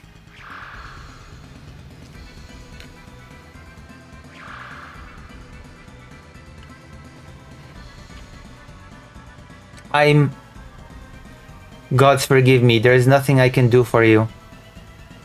No matter how powerful my students think I am, I cannot help you. Forgive me. Lorenta, kill me please.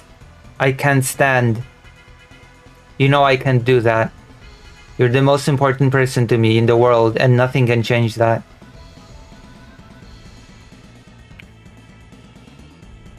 Can you feel it? The surge of the undead? Can you not hear it? The mad wailing? Oh, goddess, surely you cannot allow any more desecration. Come to me. I burn. I burn. I burn with passion for you. Valkyrie! Yeah. That is what it's all about. Why? Why did it have to come to this? Come back to me. I love you, my dear.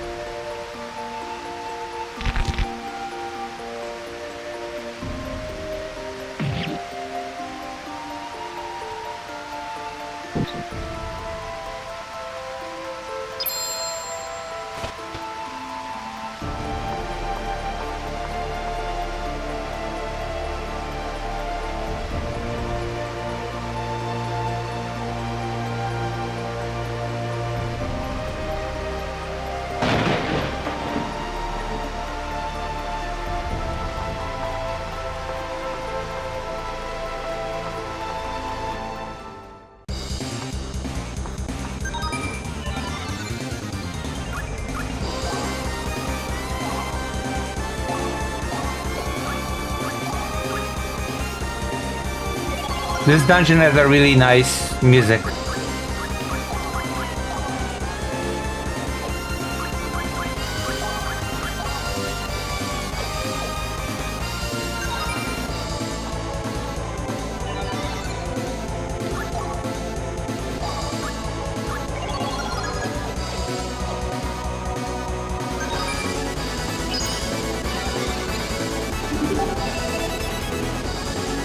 It's a long one, so we're gonna watch the video while doing the dungeon. Let's just listen to the music a bit.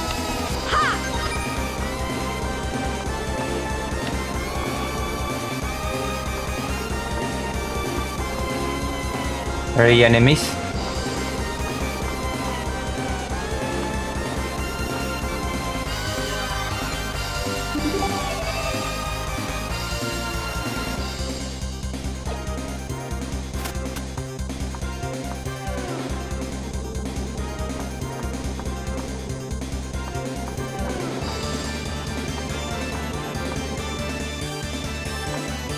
Huh.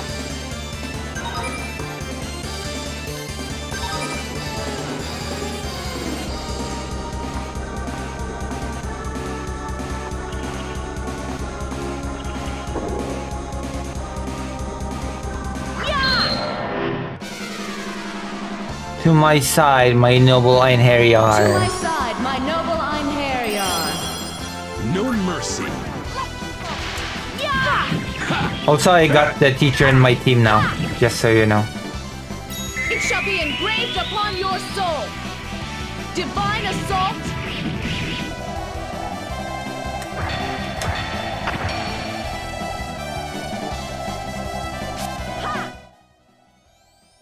Nibelang Valesti. Platform came with some strings. Published an article on Wired titled, quote, "A dark money group is secretly funding high-profile Democratic influencers." Yeah, the Wired article from Miss Taylor Lorenz. Are these leftists as well? Kicking ass, bro. Just pissing off all the right people, all the worst people, all the, shills and the creatures of the Democratic swamp. I'm not a big fan of this show, by the way. It's been genuinely glorious to watch it.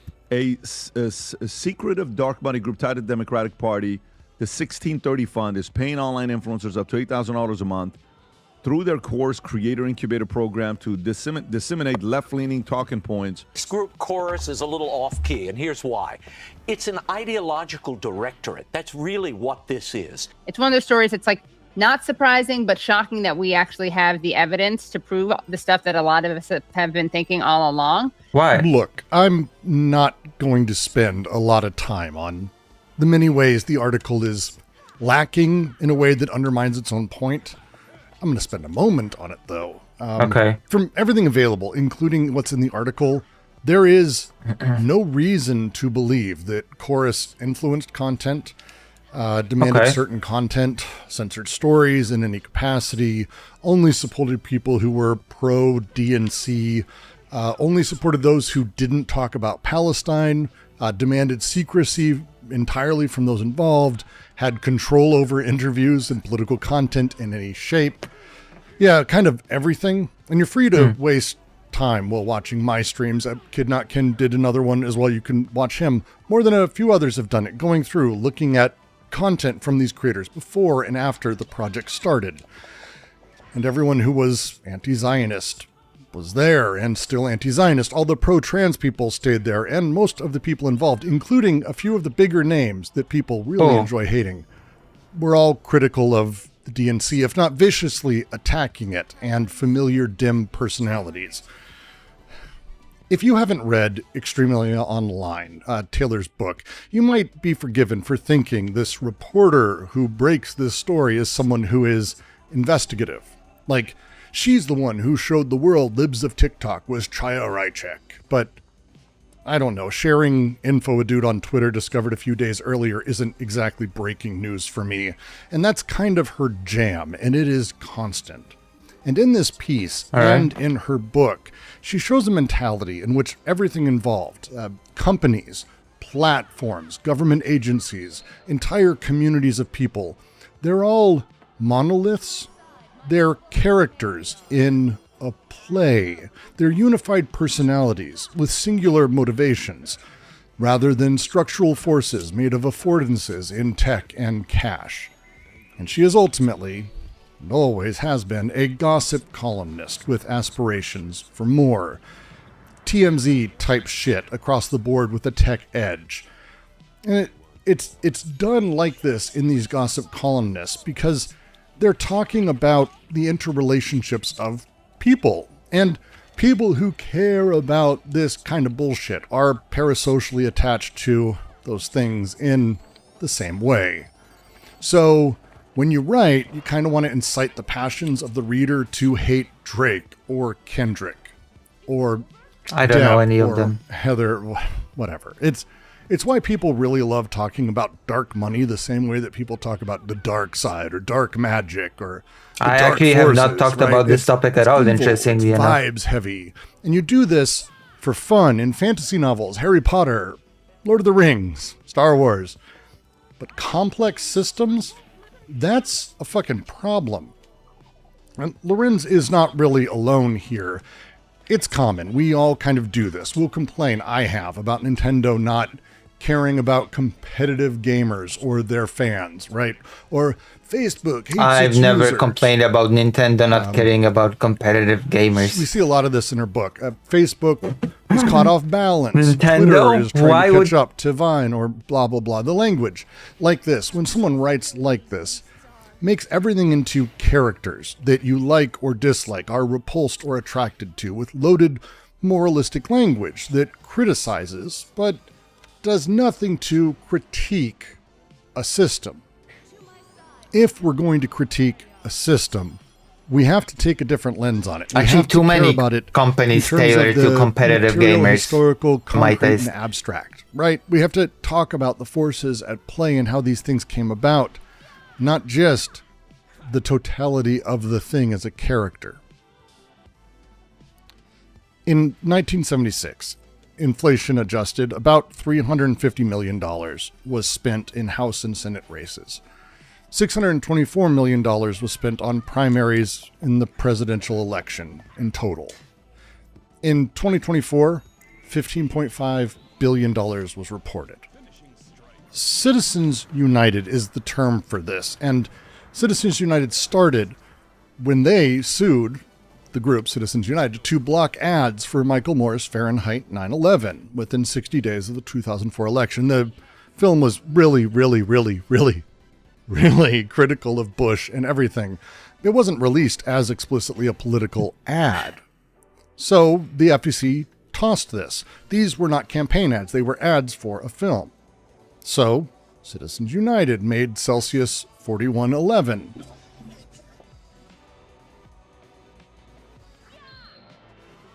Which was expressly built to affect the election about John Kerry and Michael Moore.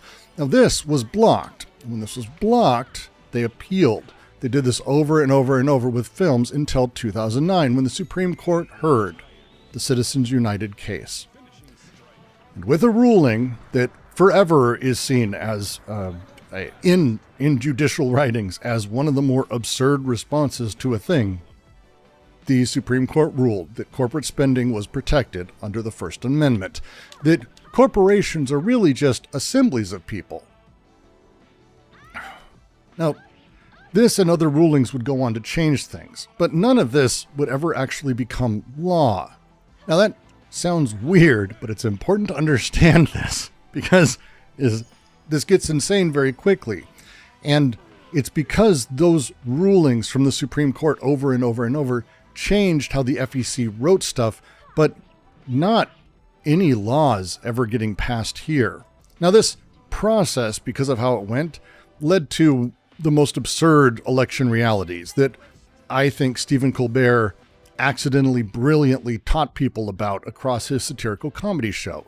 He dives into the way that the FEC won't allow his very silly stupid PAC to form because the company that broadcasts his show is technically donating airtime to his political cause. That's no.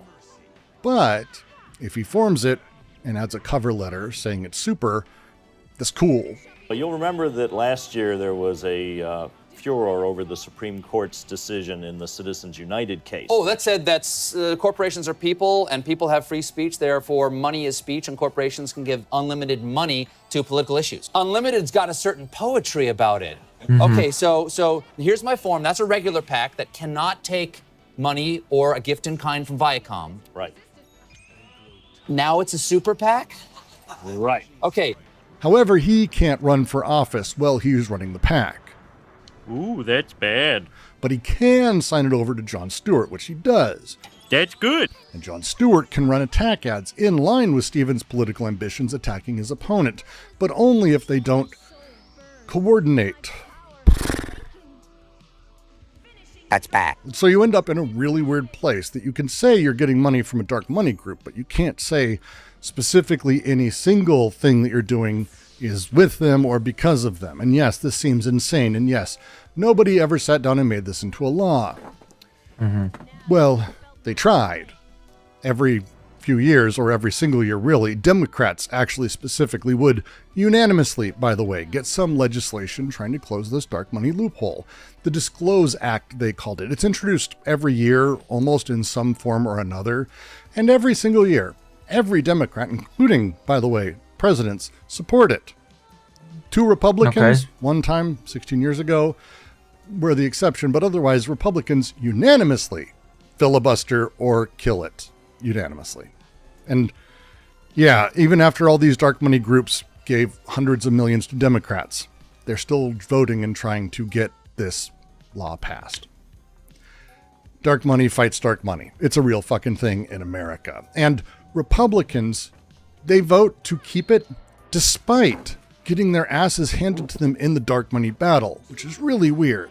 So every election until 2018 after this, every election, Dems were outspent by dark money by insane amounts, 11 to 1, 12 to 1 sometimes.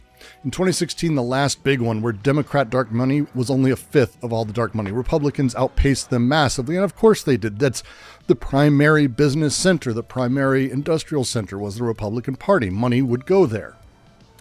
The gap was huge. But then President Trump did a thing. Yeah. He's been doing a lot lately. He went after businesses that were related to entities that were critical of him. Jeff Bezos, who owns Washington Post, he fucked with Amazon in order to get back at them. CNN, which is sort of owned by AT&T. I hate our country so much. CNN was negative to Trump, so Trump blocked the AT&T merger that would happen. He went after all of these people who supported his opponents financially. Now, at that point, this was not a thing that was commonly done. It was pretty unthinkable, but not for Trump. And thanks to this, in 2018, the Dems flipped everything. More than half of all dark money was on the Dems side. And in 2020 and since, it's more than 2/3 of all dark money. This lead continues today, and you'll hear Republican voters screaming about dark money, MAGA saying that they need to drain the swamps, dark money is awful, sharing this fucking article on top of it, but still no. Doesn't this show you how the Democratic Party is in shambles? They're going behind closed doors, dark secret money. Notice how the Republicans have, it's just organic. The influencers are out there. They're out in the open. They're kicking ass because the Republican Party is. Republicans, not a single one, are trying to get the Disclose Act passed or even talking about it in a meaningful sense. They're unanimous. They're fighting it. This is because it's more complex than just dark money, other side bad. It's not this moralistic thing. Again, this is structural. I mean, if it wasn't, the Republicans would be working to destroy this massive war chest that the Dems have found. It's no surprise that Taylor and her piece have become a darling within the MAGA hard rights because of this article. MAGA mouthpieces propped up with dark money themselves, happily cheering Taylor on, attacking Dems for this. Okay. And Trump, since, actually has enabled more dark money things, which is insane. He's fucked with FCC across the board. And so because of this, he was actually able to directly interface with a campaign dark money supporter, Elon Musk. That is true. Musk's well, it's not even PAC was doing not really dark money things, and Trump was able to directly just we all knew that set up 2 dark Musk was the source. Dark money contributions are visible, but they don't need to be disclosed. And the entire thing is just such a fucking mess. X.com.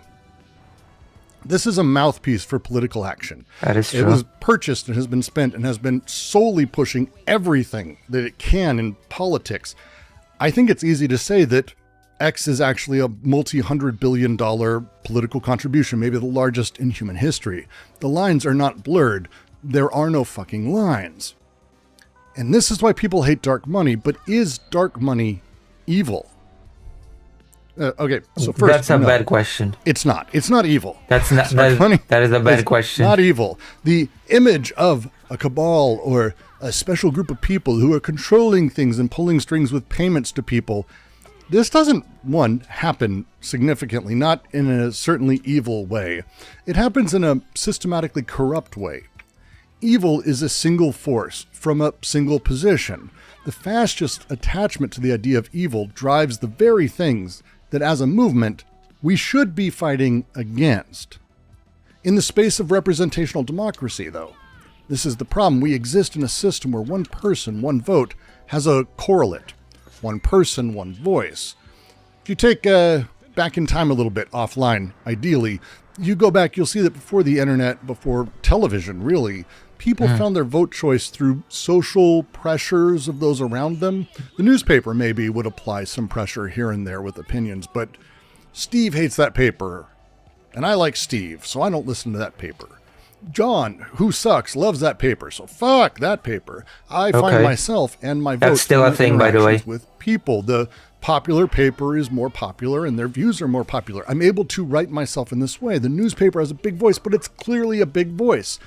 Before the internet, people found their vote through these social pressures. Television may have changed this. It mutated it, but people still knew TV was a big voice.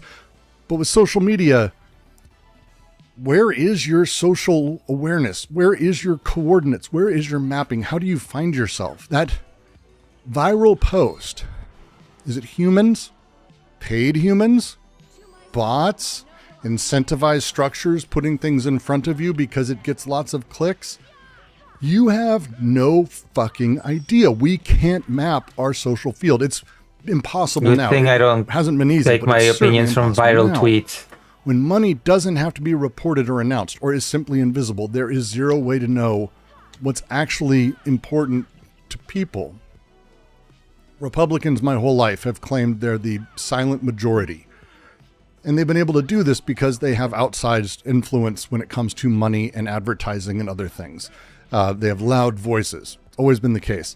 Their policies are actually incredibly unpopular. It's been very strange to sort of watch. That is true. That pressure exists, and this comes into the space where we are now. And the problem is we have an inability to understand the lived forces behind any single message. And this is the challenge. By simply existing, dark money, untraceable sources, unverifiable sources, by existing in this system, by having a system in social space where there is no way to get a one-to-one understanding of you versus another person, no way to know if one thing is a million or a million is one, power is not inherently visible, not as visible as it was even when I was growing up. And back then, it sucked. Compare this. Read my lips. Remember? You will be better off 4 years from now than you are today. Well, it's 4 years later. How you doing? Okay. Now take that and compare it with this tweet. Here's Lex Friedman interviewing Trump being retweeted by Musk. Now, 50 million-ish people saw this video. Overall, right? 30 million saw it on Lex's setup, 22 million in Musk's. And that tweet, he forces on everyone who subscribes to the platform. Well, it doesn't follow that it's 50 people. It doesn't follow that it's 50 million people. If it's 28 here or 22 here and 20 something there, it doesn't necessarily add up to 50 million separate people. How do you know if the same people did not saw it both on Friedman and Musk? You have no clue how many of these overlap, so you cannot just add it to 50 million actually. Because you should always feed some sacred chickens before streaming. That's right. I'll be right back. I'll go to the toilet. I'll feed the sacred toilet. But yes, you cannot just, it doesn't work like that, okay?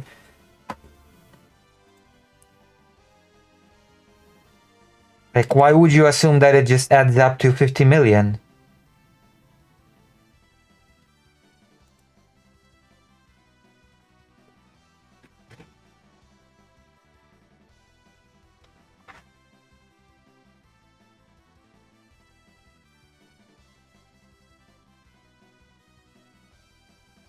Not yet. I'll be right back. We just talked about the systems. Goodbye.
And he spent tens of billions acquiring that. And it was entirely weaponized to win Trump the election. At one point, money in politics. We were worried about ads. I just came and I understood what the point was. The line. And this is the problem with dark money, the ability to understand all of it, to understand socially what's important to people as they live their lives, the vitalistic reality of any message. What do people really care about? God damn, we hate this. Do you remember Ellen? She took this selfie. I'm going to take a picture of us, and then we'll see if we can break the record for the most retweets. Okay. And then, you should get in here too, Julia. The Oscars, it was this, I don't know about that, to be honest. What do you mean by money in politics? Do you mean politics earning a salary, or company being able to lobby politicians?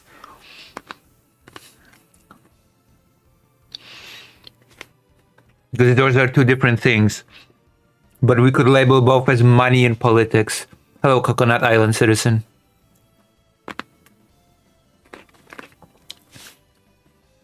I don't think you have to get rid of money altogether to fight against lobbying.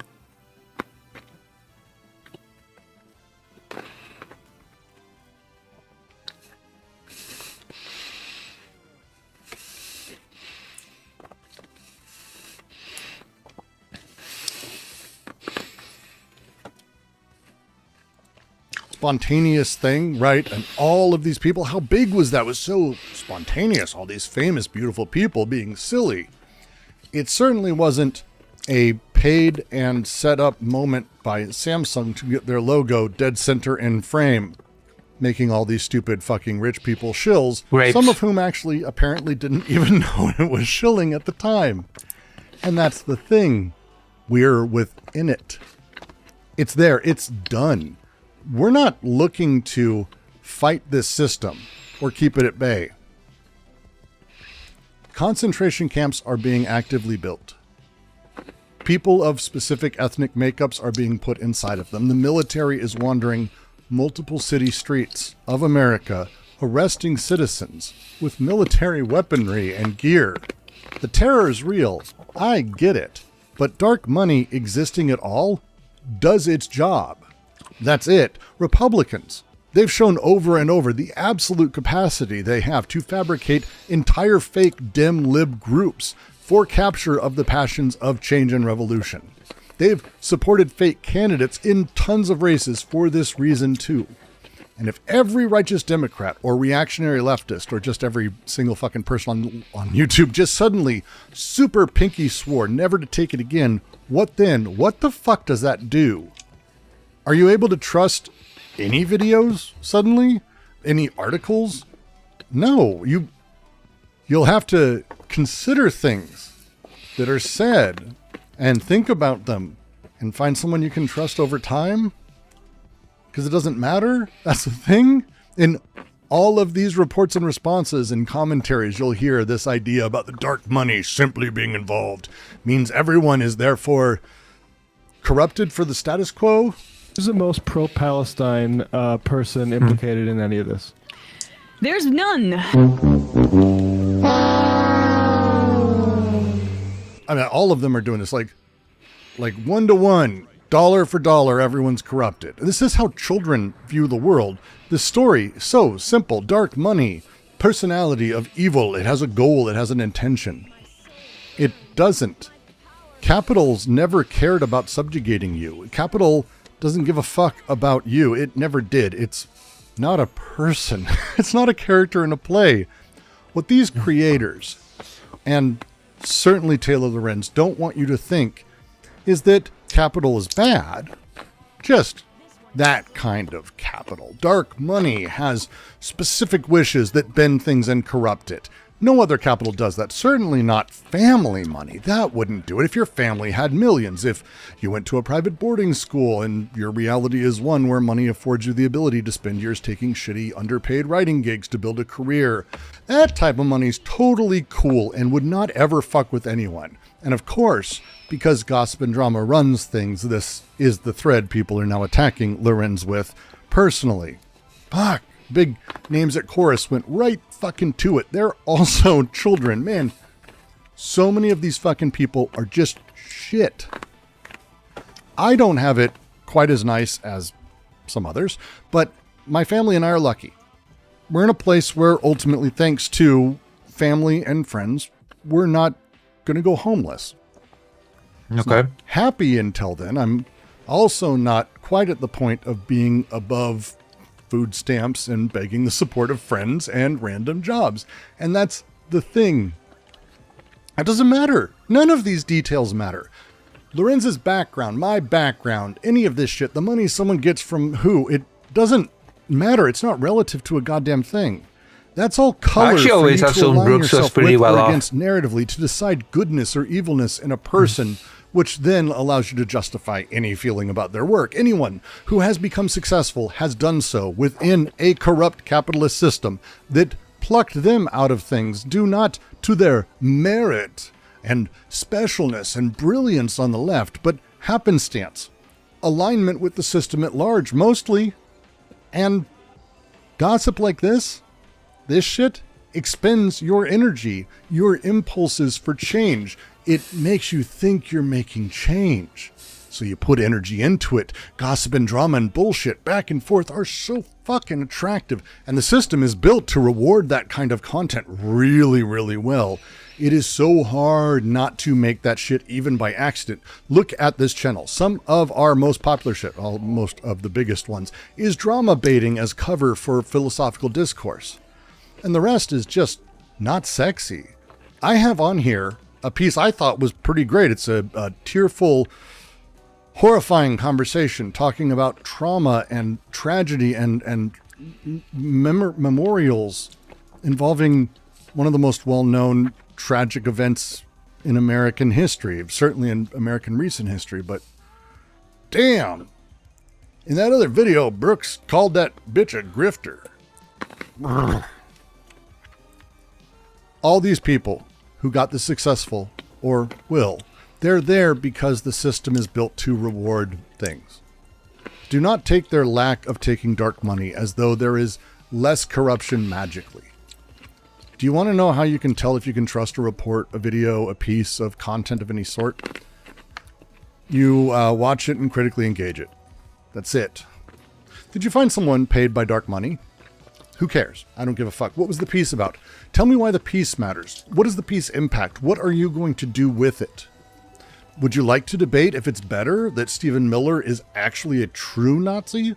Or is it better that Don Jr. is a Nazi for pay? Is it whore Nazi? Is that a thing? Is that a thing we can have discourse around cynical Nazism? You're spreading impotence. You're spreading castration.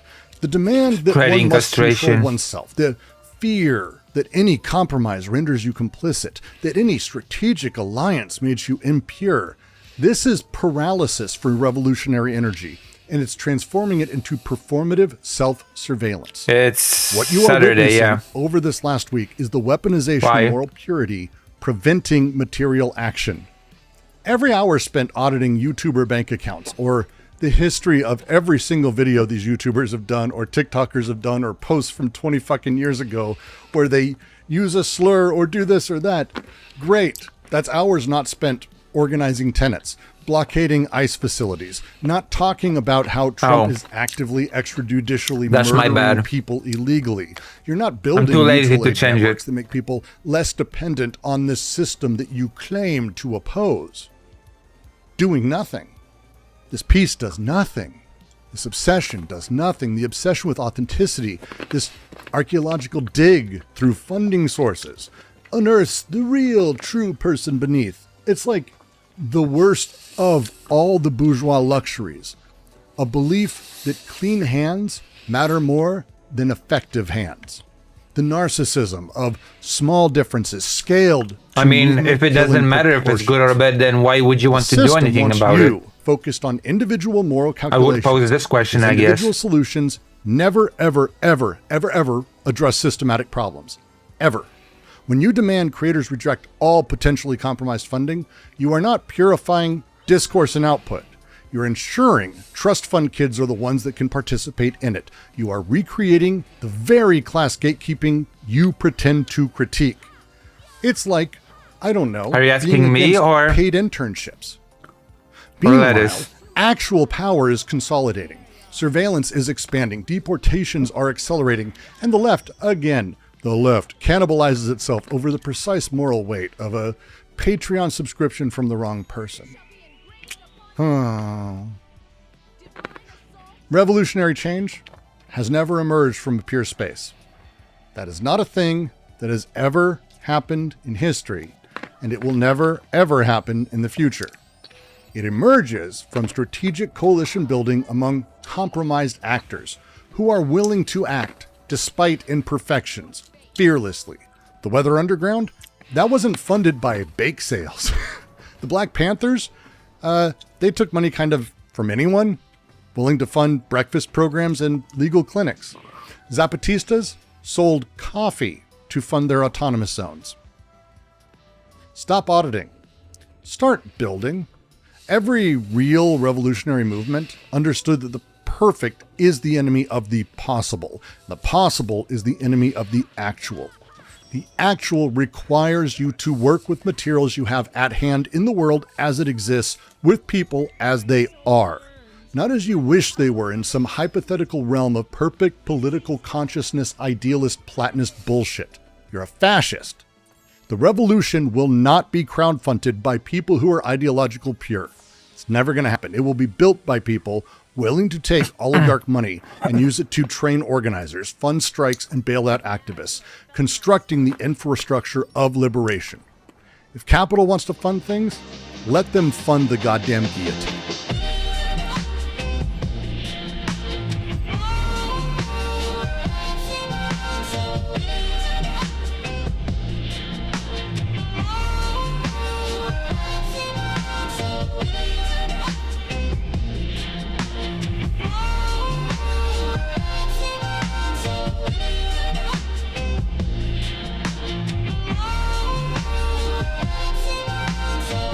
Oh, that's it. That's the video.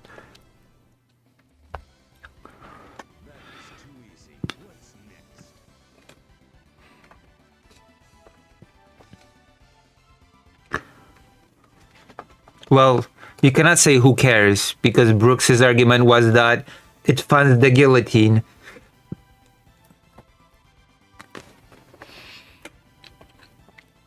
But it doesn't. That's Lettuce's argument.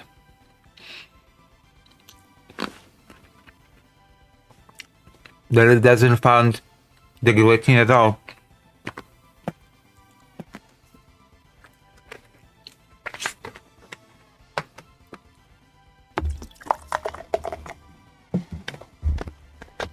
Brooks' argument is dark money exists.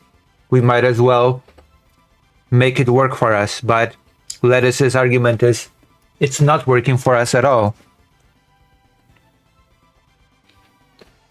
I mean, Brooks's whole argument is that it is sort of acting in our interest. So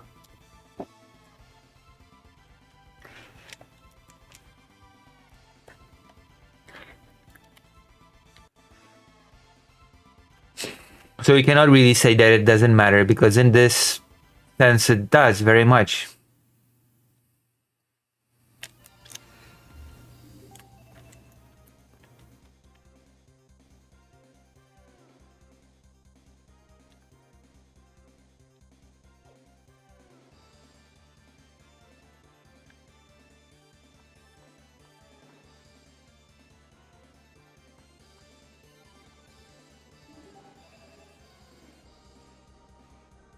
What?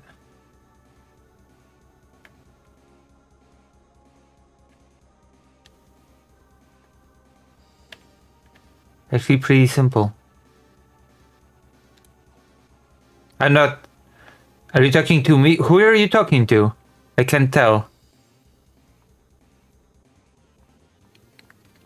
That has everything to do with what Brooks was talking about. I could tell the same to you. If you say that none of it matters, then you have no clue what Brooks was talking about. What you're saying has nothing to do with what he was talking about.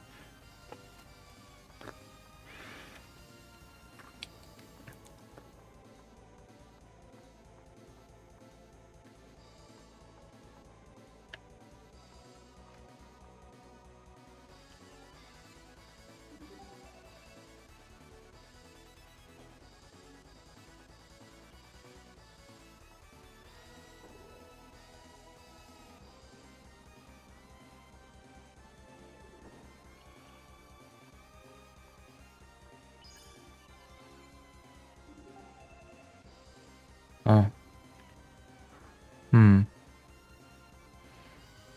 Maybe I should just go here.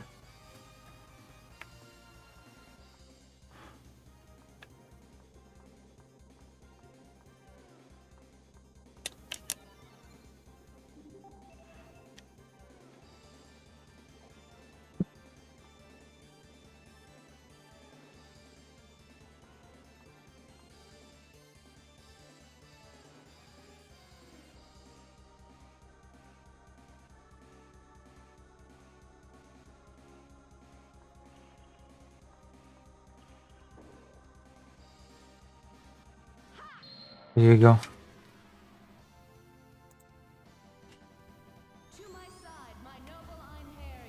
Yes, we can return to the debate for now.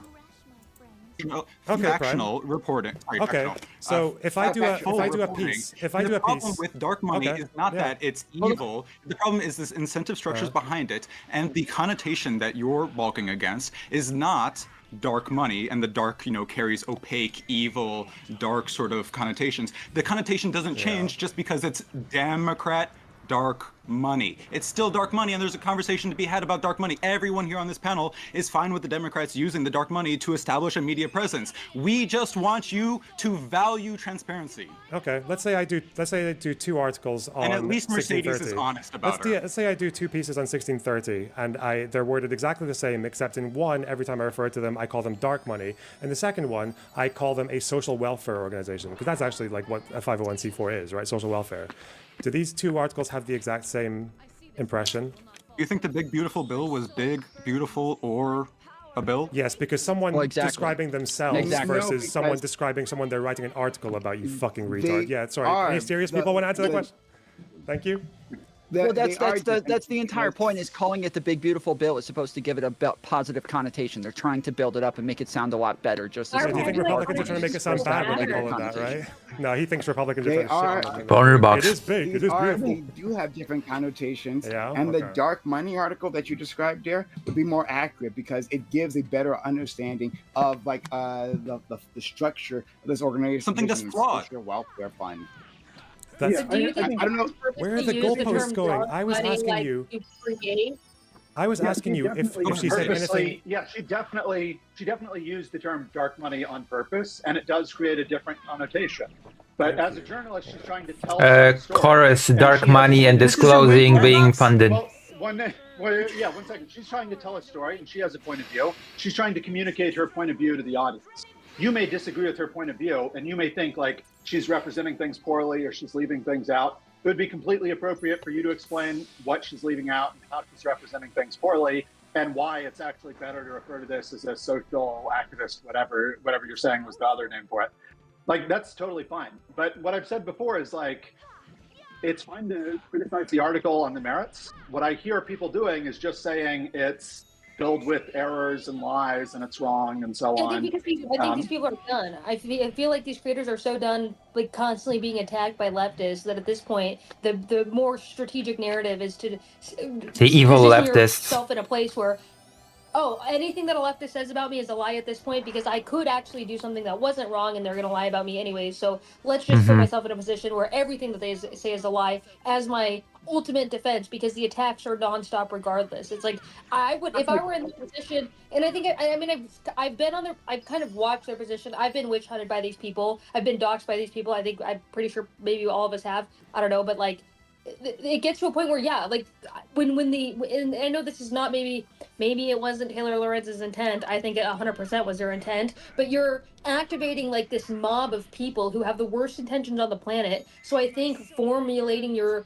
article in a way that does not cause these people to raise their pitchforks is important, and I think she didn't do that. And I think she knew that how she worded this would cause these people to mob up. Can we and stop pretending that this is a liberal versus leftist, like a battle that's happening? That's absolutely not the case, right? Liberal versus so, leftist. Again, my first exposure to this was the David Pakman response video, and I looked through that, right? And it wasn't just a bunch of lefties crowing. Well, actually, to be fair, I can't like know the exact political orientation of commentators, right?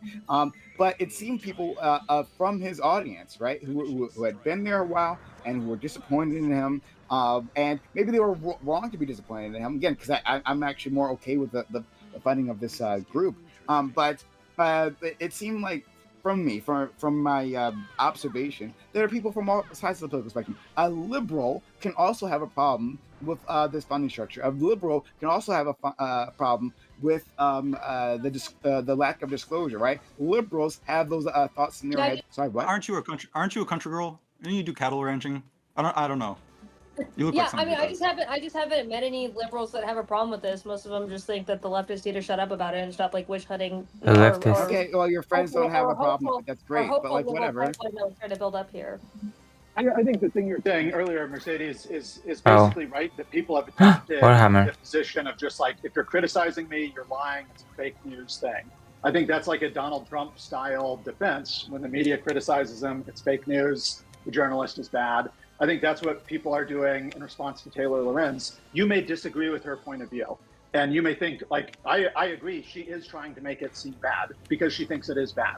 And you may disagree with that, but the facts are what they are. And unless you have other facts or another way to, like, counter what she's saying, explain why she's saying is misrepresenting it, that's what you should do. You shouldn't just say, not also just... Not also what she misrepresented. The things that we're calling facts, like even earlier, like no one has confirmation as to whether these people's messaging has been purposely skewed or that their content has significantly changed as a result of joining Chorus. Yet we're saying the facts are that We're gonna use his zap. Changed. Like it's just like we're saying Guard. things are facts when we don't have any evidence that they are facts in the first place. So I think it's fair for them to just. The things I'm saying that are facts are the factual claims in the article. So like the claims about what is or isn't. Yeah, the claims about what is or isn't in the contract. That's a fact. If you have the contract, you could look at it and see if it says what Taylor Lorenz says it says. But earlier you were saying that when we talk about the contract, are you just ignoring me every time I point out to you that just because something has a boilerplate statement about disclosure on a contract, that does not necessarily mean it's going to be used in that way? And when you have every Chorus creator saying, why don't you make your points without personal insults? Go ahead. Did I say that there was a personal insult? You called me retarded earlier. You're saying, are you ignoring me every time? Like, spare me the dramatics. Make your point without resorting to personal. It's not a personal insult to say, are you ignoring me? To just point out that you're ignoring me. But in any case, I'm just pointing out that every time you mention this, with the contract might not necessarily... If you're saying that the contract says you can't disclose anything about Chorus, well, it might actually say that. So if they show it, but then they're like, well, the contract said that, even though in practice it seems like people were allowed to say things about Chorus. When you have creators who are not just saying fake news lies, some of these creators are saying that their experience in Chorus is not the same experience as what is denoted in the article. Well. There might not be physical proof of that, though, apart from like Ali showing proof of her emailing Democrat politicians. But okay. It may be the case. A dragon will kill a dragon. I think they probably are true, like I said at the beginning of this discussion. Okay, do you acknowledge that just because a contract says and has a standard boilerplate NDA that sounds like you can't say anything about the company, do you think that necessarily means they can't say anything about the company? I mean, can you keep speaking? Earlier on this similar point was that the company is going to enforce the provisions of the contract to their interests. And the fact that they don't always enforce the provisions of the contract doesn't mean that they won't in the future if it's ever in their interest to do so. Then that's a critique that you can lay at almost every organization on Earth that hires people in this way, right? You could do this to PV, you could do this to like anything I've seen in the entertainment industry, you could do this for, right? General. Obviously don't have a problem with contracts in general. What I'm saying is the facts are accurate in the article. They were taking money. The money, I think, was intended to influence their political content, and they didn't disclose it. And their criticism, instead of explaining why what they did is okay, or how the article is inaccurate, their criticism is just to say, the article is fake news, Taylor Lorenz is an internet troll, and so on. And I think that's bad. I think that's wrong. That's not what they said, though. They also... You could probably win in a shit-talking competition, but I think the rest of us, we do have hearts that burn true with a fire, and we believe in something, and we want to get it done. That's why I appreciate Mercedes quite a bit. You personify exactly the liberal that I think she was disgusted by. Feckless, condescending, and snobbish. Yeah, and I should learn that from you. Brian Taylor Cohen said Taylor Lorenz was an internet troll. David Pacman said it was riddled with errors. Ali O'Brien said the claims were categorically false. So they are saying the things I said they were saying. Yeah, but I think again, the they are correct in saying that they weren't pushing the party line. They are correct in that. But obviously, you think party line just means you want the Democrats to win. That's how party line is used in common parlance or in literature or anything else. Okay, yeah. The position of the party, that is what party line is. But I think it's fine. It's not a fact Splash. to say whether party line is the right word to use or not. That's not a factual claim. That's like a stylistic or a word choice claim. What I'm saying is the factual claims of the article are true. And you may think oh, she should have used a different word rather than party line. Okay, you can have that debate. You can make that argument. No, maybe it's a different wording would have been better. Word choice is what it is. Well, they are being paid. They're associated with the Democratic Party. They're trying to promote Democratic influence. You think you're surprised that I'm insulting you when you're pretending to be confused about the difference between supporting a party, wanting them to win, and being paid to push the party line? What the attention economy is. Mercedes is a short-form content creator. We all understand what the attention economy is. You're the one. Dispel. I don't need you to keep talking about Mercedes, bro. I and you keep mentioning over and over that you value letting people know who you get paid by. Literally everybody here has all said they think that's good. They think people should do it more. Everybody has agreed on this. Mercedes you just keep repeating points Mercedes that nobody disagrees on. And I think that's honest. I think that's cool. And I want to be in discourse with a liberal like that. No, because I think Mercedes we might did actually not be able say to she get was things done. against disclosure. No, Mercedes did not say she was I'm not against against it, but I disclosure. don't think if it's so I'm not against it, but if it's not happening, in the situation of course, I don't give a fuck. So Parrot is kind of to say I don't give a fuck. I mean that's low key the truth. Okay, but I do want to go back to the. I do want to go. I want to go back because you keep saying QT that he could make those points or you could have those arguments, but that is the point that Lonerbox is trying to make, is that while this might state a bunch of things factually, it's stating in a way that is misleading, that it is giving connotations and is giving ideas that aren't necessary. So if someone creates a video or says I think it's misleading because X, Y, and Z, I wouldn't have a problem with that. I wouldn't reply to them. I wouldn't say no, you're wrong. I'd just say okay, that's what they think about the article. To the extent that Lonerbox thinks party line is misleading, he's free to think that. It's a subjective word choice. Maybe it is misleading from how he understands the word party line. I think of party line as meaning what the party has officially adopted, or the party itself. So if you're saying I support Democrats, I want Democrats to win, I support Democratic policies, to me it's fair to say oh, you're pushing the party line. If you're being paid to do that, I think that's a fair description. If it's just this subjective difference between is party line a good description or not, I don't really care about that. I think the facts of the article are true. People, the creators that I've seen that I'm complaining about, are just attacking the article, saying it's fake news, saying Taylor Lorenz is an internet troll, and so on. I think it's wrong to do that. They should have disclosed they were being paid. The payments were to influence their content. They should respond substantively. To the extent that Lonerbox's responses are substantive, maybe I'm just in an agitated frame of mind. I haven't recognized any substance to his claims, but to the extent that they are substantive, that's fine. I don't have an issue with that. I'm not disagreeing with that. Okay, I'll try one question. No one here disputes that I disclosed and spoke about my relationship with PV all the time, right? When I was there, Prime the same. It seems like it was certainly much less than Prime. I have no idea whether you did or not, but I don't dispute it. Yeah. Okay, so just to be clear, but again, do you realize that? I don't think you're dishonest, so I don't think you would. Yeah. So do you realize that but tomorrow I could write an article with proof and screenshots saying that I was told by Progressive Victory that everything about my agreement with them was confidential. I wasn't allowed to talk about anything. I could say that, and it would be factually true. It would be factually true. Yeah. I can send one of you in DMs if you want to see it right now, but. Okay. Obviously, my question is, if I said that, If I just said Progressive Victory told me that I couldn't say anything about working with that organization, that's a factually true article. Do you think it's misleading? Yes or no? Yeah. Yeah. No, he's just weak. Okay, that's what I'm saying about Taylor's So article. if, I'm saying like, she's doing the same thing. Suppose I write an article that says Progressive Victory says creators can't disclose, and I show like a screenshot from your contract, and then you say that was a line that was never enforced, or whatever it is that makes it okay for you to have disclosed it, and you point out here are all the times I disclosed it. I had a Progressive Victory logo on my stream, or whatever you did. Then I would say you have effectively rebutted the article. You've explained what was misleading. So much anger in the they chat. Were taking a quote out of context, or some quote from the contract that didn't apply, and in practice you did disclose. I'd say you've effectively rebutted the article. But when creators... What about dark money that makes it good or bad? So when creators like Ali have said that they didn't have to funnel Depends. every single interview through Chorus, do we just not take her word for it? Like we took the word of the people in No, the Wired article? I believe she didn't do that. I believe she didn't do that. She said, I forgot to, send every interview through Chorus Newsroom or something. I believe her. And also, why the clause is there? Do we disagree with that? That it was there so that they didn't have like double bookings, or so that candidates wouldn't get they got Bernie Sanders and he's all got swamped by like 10 other creators. I don't know why. I don't know why the clause was there. I can't speak to that. Yeah, we don't know why. No, but we're saying, we're saying she gave an explanation. For different contracts. We're saying she gave an explanation. Does it not make sense though? Does not make more sense than.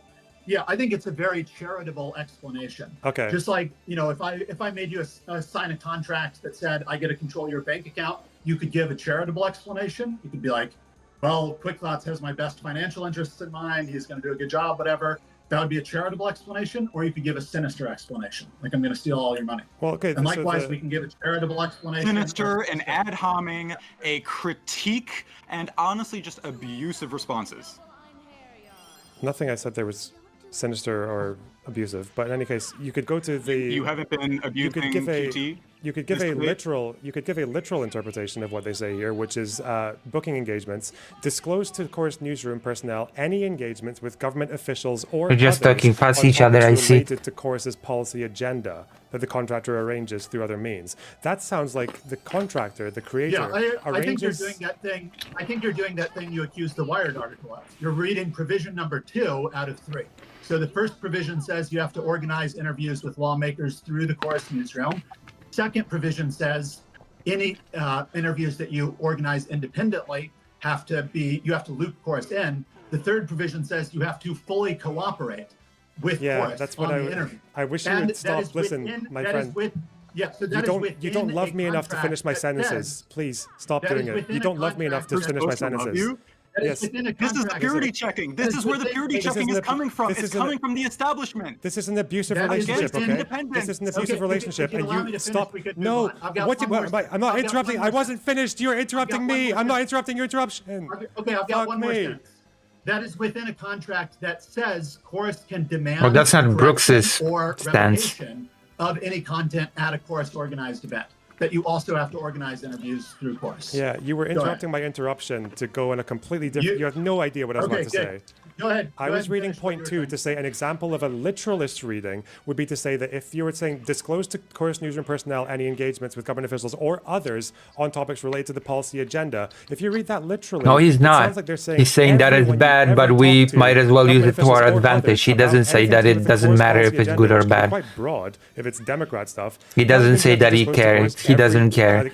He says that it's a tool, let's use it. But he also says that it's bad. You can interpret a contract in a very literalist way. He doesn't say that it doesn't matter.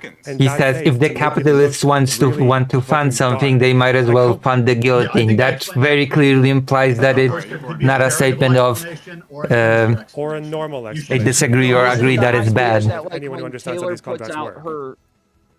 Well, isn't the idea that when Taylor puts out her article that it hasn't been refuted and it hasn't been disproven, but these people are saying, hey, this is what the contract says and this is what it means, and unless somebody refutes this or contradicts it, proves it wrong, that we would accept this interpretation of it. So the problem is that what probably happened, and I've got this from just Brooks clearly did not say that he doesn't care if it's good or bad. I know some people at Chorus.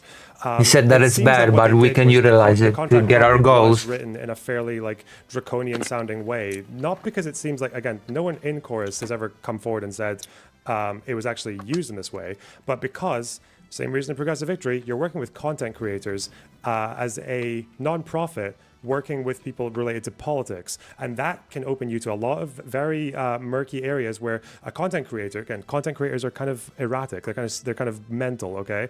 They live stream, they put their foot in their mouth, etc. So if someone booked something with a politician and they maybe discussed their relationship with that politician in a way that made it sound like there was some kind of like PAC funding going on or some kind of like money being used, that was also why they said like you can't use your money in a way that would go towards a candidate through chorus, because that would be violating FEC. That's why it probably is true that there are all these interpretations of this contract that are very, very draconian sounding, because they're just wanting to be, it's better to be safe than sorry. And that's but again, even that wasn't my interpretation, thing in because when contracts, it's not that unusual. When I'm reading it, it's under the section on It doesn't matter for the it's literally purpose. under booking, and it's talking It about doesn't matter using for the Chorus purpose of and the using it, Chorus newsroom but it for doesn't mean that booking it and doesn't having matter them at all. book things for you. Because he did call it seems to be saying that working if with you it a use flawed them, system. if you use Chorus to book things, that you have to communicate everything through them. You cannot use them to book something and then do everything else off to the side by yourself.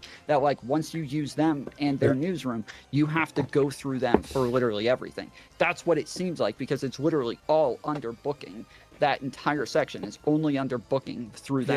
Yeah, but again, we all agreed earlier that no one who has been through this organization, who has been through this program, has come forward and said, yes, it actually was applied in this way to me. Yes, it actually did. This what if that comes from Taylor's article actually happened. Every creator just seems to be saying, nah, it wasn't quite like that. It's not the way it's being portrayed in the article. Or that they Even asked if about the article is contract, factual. because that's the thing that I would think is that. But then I would argue that your argument isn't that contract ahead of time. I would think that they would we ask about shouldn't. the contract and say, hey, what does this Then I would exactly argue mean? that you're And kind that of we would have almost someone saying come that out we and say, should be yes, I utilizing asked it, but about we're this not. part, and they said that I cannot do X, Y, and Z without going through them first. Who did we just lost? Prime? Prime dropped. Yep. Okay.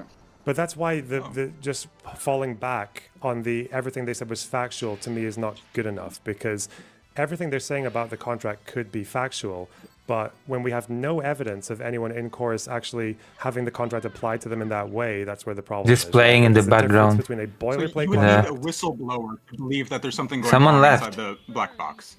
Well, in Oh, a way Prime that K it sounds returned. like the article is presenting. Yes, you actually need the thing to We're happen. in an for me to administration that is believe it clamping happened. down on whistleblowers and prosecuting them. You think Trump is Do you going to remember what happened prosecute? to the Boeing You think whistleblower? Trump is going to do you think Trump is going to? Okay, you're trolling. It's okay. He has certainly set up the FEC and FCC in a way that is amicable and lenient towards the regulation of these entities over Yeah, you're social trolling. I media understand. platforms. Yeah, you think Trump is going to prosecute? I'm someone sorry, who's when somebody whistleblowing makes a chorus? substantial Like, critique, you cannot just start swearing at them and say, It's not you're a substantial trolling. critique. You're The trolling. liberals have missed an Fucking opportunity hell. to distinguish themselves and their values in light of this situation. Yeah, it's a hit piece. Yeah, it's a little ambivalent. Yeah, it's a little passionate. But this was the liberals' opportunity to say what they believe. I appreciate Mercedes because she's honest. No, absolutely none. You are essentially just, yeah, you know, I do appreciate transparency, but just boilerplate stuff, just bottom of what's legal. That's fine. Transparency is assent, and assent is legitimacy. If the Democrats want to be legitimate in the coming elections, they need to, you know, be on this. Well, then I guess this They whistleblower need to should be come honest forward, about what they because if the believe in. contract is being applied in the way that Taylor's article makes it sound like, then it sounds like people are getting pretty fucking abused in that organization. Yeah, it'd be a shame. It's a wonder all the chorus article people are doesn't defending claim- it. Her article does not claim that the contract is being applied like that. The factual claim is that those provisions are in the article. Yeah. And those provisions may motivate behavior. And what do you think the So- average reader is going to make of that? Yeah, definitely will. I We know don't what you make speculate. of it. And Yeah, your I reaction think to chagrin and denounce the left for bringing up these critiques. Yeah, I need Shall to I get ask going. the question I'm just again? Okay. What do I think the average reader is going to? I Yeah. don't know what the average reader. I don't know what the average reader. The thinks. average I reader can would only think this is speak a for predatory myself. organization. Like, Okay, I'm glad you know what the average reader thinks. I'll consult you next time. I wonder what an average reader would The think. average American But reader what- from a foreign influence agent. Yeah, I need to get going. What I'm just going to leave it with is I think the factual claims were basically true. If it's not representative, I haven't seen anyone explain how or why it's not representative.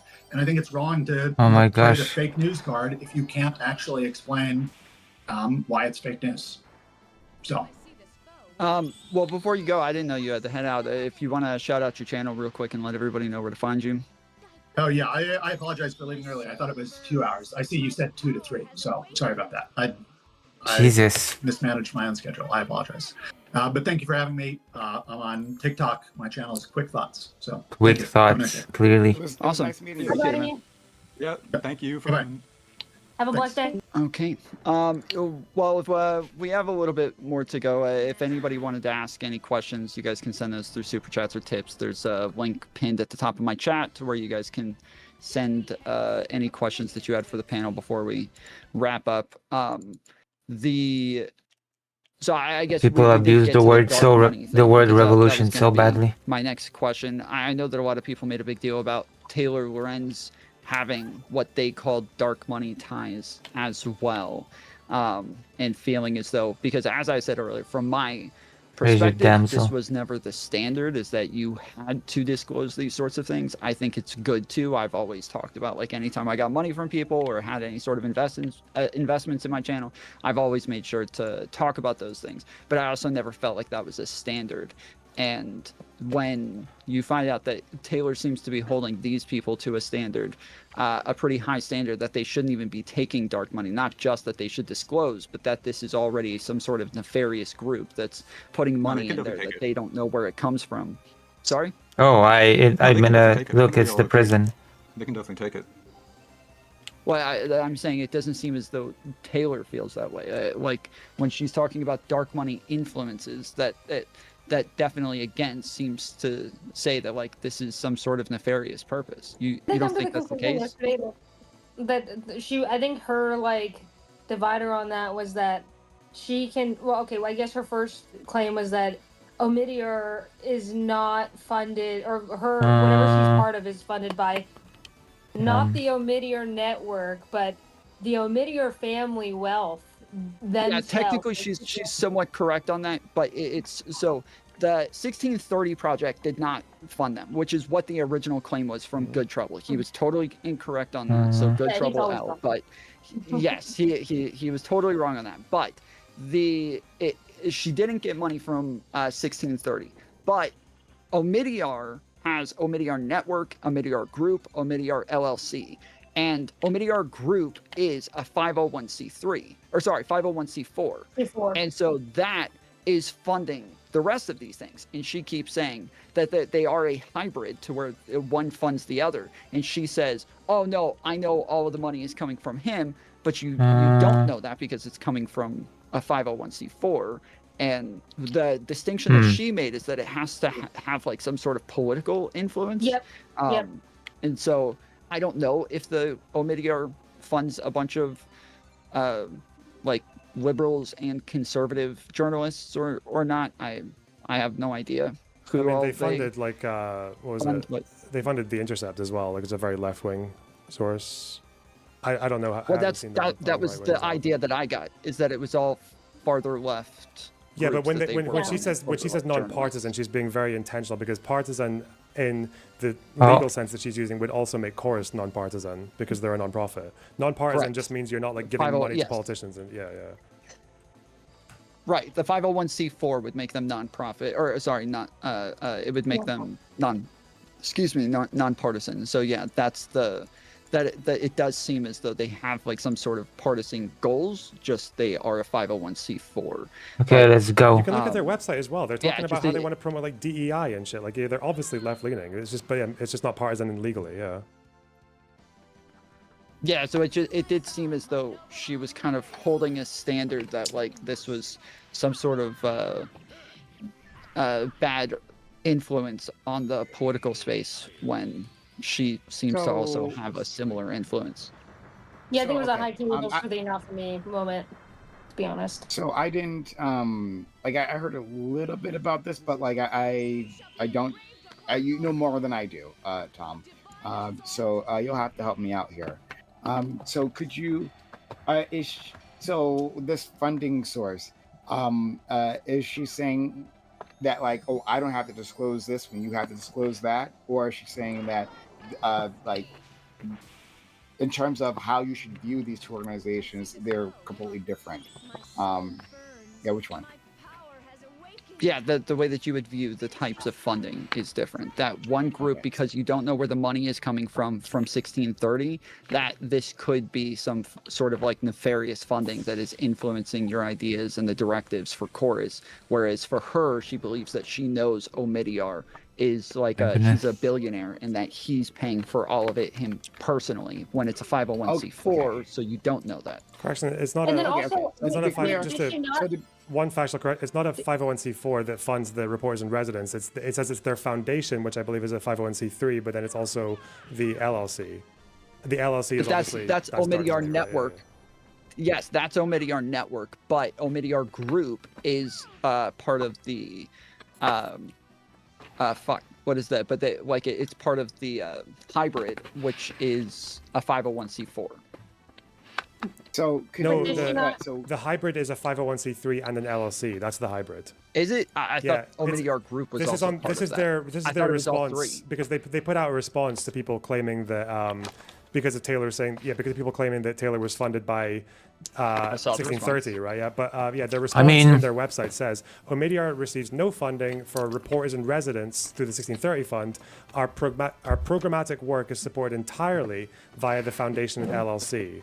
So obviously the foundation is C3, and the LLC is just an LLC. It's you don't have to disclose your funding if you're LLC. Wait, right? I thought Omidyar Group was the foundation, and I thought that was the C4. Well, let's read the comment. No, that's. So you're complaining about things that you can't affect and putting all your energy in convincing other people that they should care about the things that they can't affect. I mean, isn't that basically criticizing anything?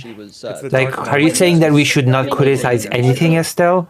Like when President Sunday criticizes ContraPoints or philosophy too, isn't that basically also complaining about things that he cannot affect and putting his energy convincing other people that they should care about things that they can't affect? Wait, is it? Yeah, until people start probing into her, then that's a lack of transparency in itself. My understanding. So this is I'll read just what this says. This says that Omidyar. So we shouldn't basically criticize anything ever because it's not like we can affect anything. And a 501c3. Should we even criticize Trump? I think it's not like we can affect anything that Trump does. Omidyar's own separate but related contributions to 501c4 organizations. Therefore, Omidyar Network itself is not a 501c4, but the Omidyar family does. Should the media even report on anything that Trump does? Why would people need to know about what Trump does? If nothing, ordinary people cannot affect what Trump does. Why would people need to be informed on what Trump does anyway? So that's why people say she's taking dark money, because she knows it's coming from the LLC. Well, I cannot affect what Trump does. I'm not an American citizen. That's why it's dark money. By her definition. Right. So my understanding was that and I could be wrong. We should care. We should talk about it. And I could be wrong. Is that Taylor disclosed this beforehand? People knew this already, but they were criticizing. Yeah. Again, we weren't talking about the disclosure. Yeah. Yeah, again, we weren't just talking about the disclosure because a lot of her issues in the article seem to be with the fact that dark money is. Well, if you don't start from complaining about things being bad, if you don't say, if you say that it doesn't matter if things are good or bad, then you don't even move to the doing something about it stage. Because if it doesn't matter if something is good or bad, then why would you want to do something about it? It doesn't matter. Either, so. Oh, sorry. She's saying she didn't get paid from them? Why would you want to affect anything? Why would you want to even consider if you can affect something or can't, if it doesn't matter? She's still on par to be paid from them. Okay, so I got a super chat from. Sorry, go ahead. Well, no, go use super chat first. Bear Claws was I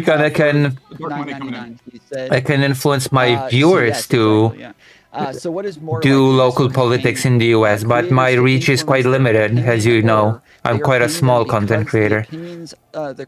Micro even.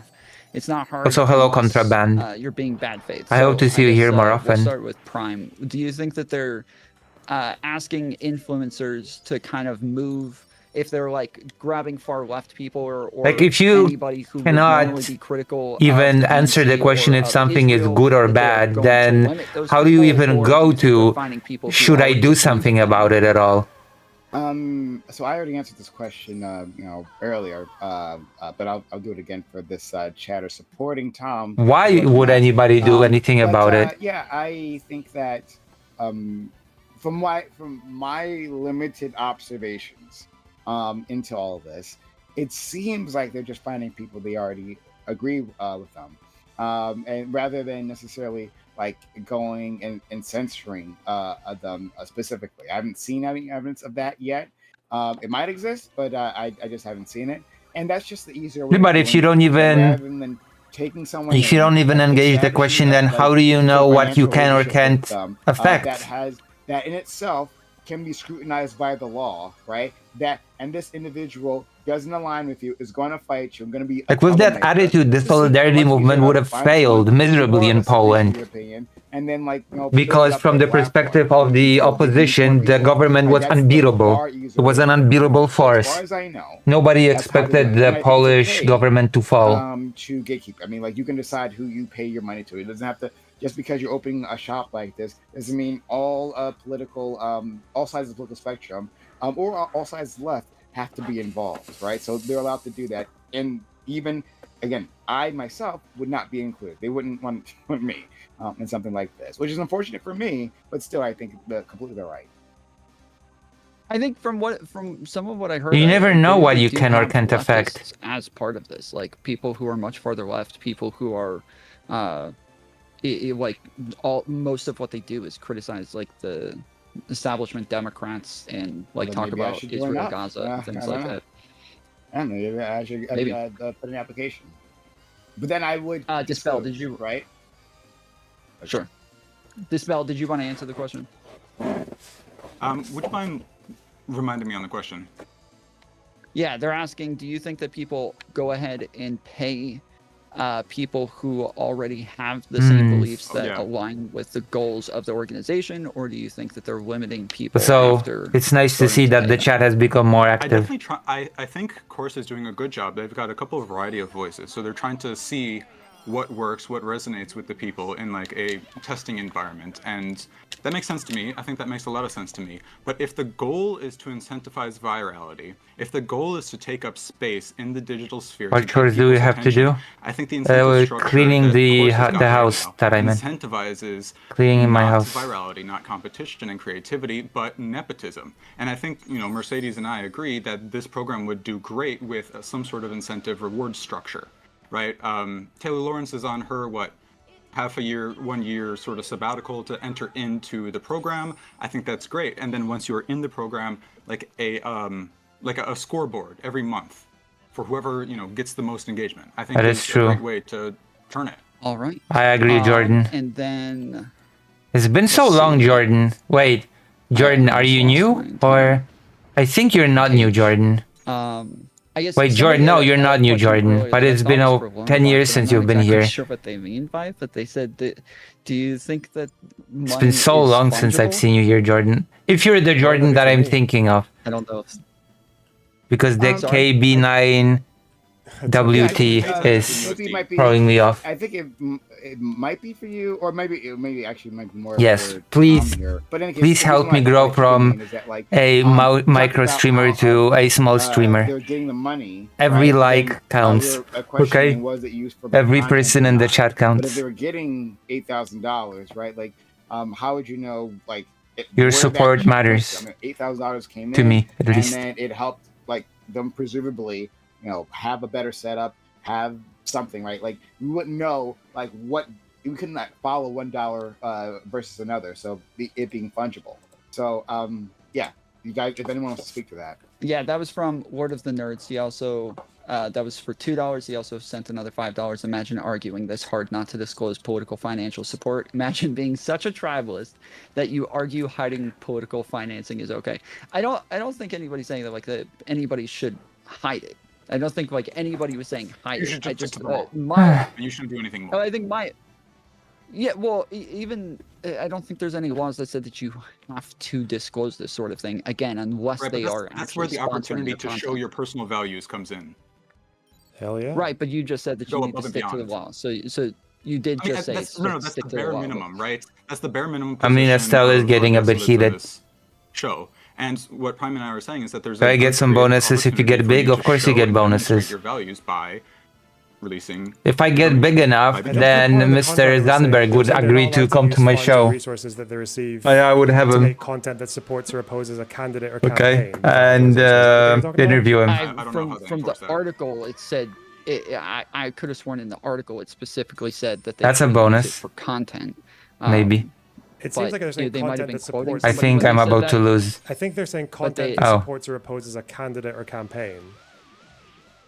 That might be what the contract is saying, but I correct me if I'm wrong. I could have sworn the article. I wonder if I could contact him. I wonder if he would come on my show if I just invited him as I am now. I actually unironically am starting to wonder. Be a pretty big difference, right? How would that make any sense? Because obviously, if is it $8,000, right? Obviously, do you just have to show that you made more money that month to put towards content? I wonder. Do you think Zandberg would actually come talk to my show? A separate account that shows that like you're not using the money for the content. No, it looks like they're saying content. Well, unless they like actually, if I contacted him and say, "Oh, I've got a thing, and but it's saying I like to talk to you about your politics, so that without authorization, a foreign audience might get an idea that's what the article how says. leftist thought looks like in Poland. Example of like it sounds like they're doing something restrictive, but that's just FEC. Obviously, if they're a 501c4, I don't know. Sometimes it gets glitchy. YouTube. They're you can't have like them paying to support a candidate. YouTube can get glitchy a PAC thing, and messy. That would be like an FEC violation. That's just them staying within the law. Yes. Like wait a minute, hold on. Exactly. Would it actually? I can't pretend like I know the legalities of this, but like I don't think that would be the case, but I could be completely wrong. I don't think it's regulated. Yeah, I could contact him. By the FCC. I could contact him and interview him. Of chaos in current Donald Trump FCC, like we can get away with a ton of stuff, and then when it's come time to hold people accountable to it, to examine values, we get shit on. Well, I could try. Point of that paragraph is that you couldn't have a situation where someone has like, or maybe it's again to avoid one of those situations where someone says like, oh, thanks for Chorus for funding this, like for helping me make this video that is me. Also press like on the stream. For a candidate. Obviously that would be illegal, right? Because they're not supposed, again, one of the rules of being a 501c4. Someone should give a subscription to Emily and Coconut Island Citizen. What bit am I saying that you're not sure about? Sorry, yeah, the 501c4 part, right? You're saying not directly fund a candidate. Like, I don't know. I mean, 501c4s do, like, take political action. They send out political messages, like in the form of advertisements. So, like, that seems wrong to me. But again, I might be speaking on my ass. I don't maybe understand the legalities of it all. Yeah, so what I've got here, my understanding for 501c4 is that, I think some of it has to do with whether or not it's the main thing that they do. They're misled already. I know, right? Contributions, I have to go do the chores soon. You can't do that for federal candidates. You can in some states. Okay.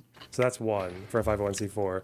The other one is if you are like sponsoring a debate, they can't support or endorse a candidate, say if they're like sponsoring a debate. So yeah, that's probably why they would do that. They're probably just saying, again, but it sounds like they could do it with authorization from Chorus. But again, this would just be Chorus making sure that if a creator is going to do this with their money, then they're doing it in a way that's not illegal. Does content that supports like count as a contribution, like an ad? Content that supports an ad, I think it wouldn't it? Because ads are you always have to say, don't you? Like for advertising. Yeah, it'd be like no. Not that is actually an ad, but like so like I'm gonna do a video right about a friend Tom here, right? Tom's running for office. And I'm like, okay, yeah, I looked at Tom's platform and it seems great. I don't know about Zandberg. Looks took ages for the biggest this Polish podcast to get him. Of Tom, right? But it's not necessarily an ad for Tom. That does not fill me with confidence. Also, the game crashed. Does that count as a contribution? I don't know. Like I think it does, but with 501c4s, the way that, because it seems like they can do some of it, and they do some of it. The issue is whether or not it's their primary activity. So that's probably why you would have to disclose it to them before doing it to make sure. And also because of it's not as if like anybody who super chats Yeah, it's not as if like any super chatter like is now like supporting your content. Now you have to like have some big disclosure over this because it's very different when it's a 501c4. Thank you for the $5 for Fido. Thank you. It may be. Yeah, I think we're. Sorry. I think we're losing the forest through the legal trees. Although it's best to do it through the page. Trying to mince apart the exact sort of semantic barriers for each legal classification it's just exposing the same sort of values. You know, we're just going to stick to the law-based things just like that. We're not going to go above and beyond. I think this is just a dark money tactic to divert from the analysis here, which is actually analyzing liberal values. And when we try and analyze liberal values, we get berated for it. I mean, you can make it about the one thing you've only wanted to talk about the entire time, but this is just an example of there being a paragraph in the chores article. Is what we're talking about? It's just a paragraph. It's a paragraph in the article that is just again presenting something to sound restrictive, even though it just seems like legal compliance, like not bare minimum, but legal compliance, like avoiding doing criminal shit with the money. Yeah, this is what I'm saying. This is the forest through the trees.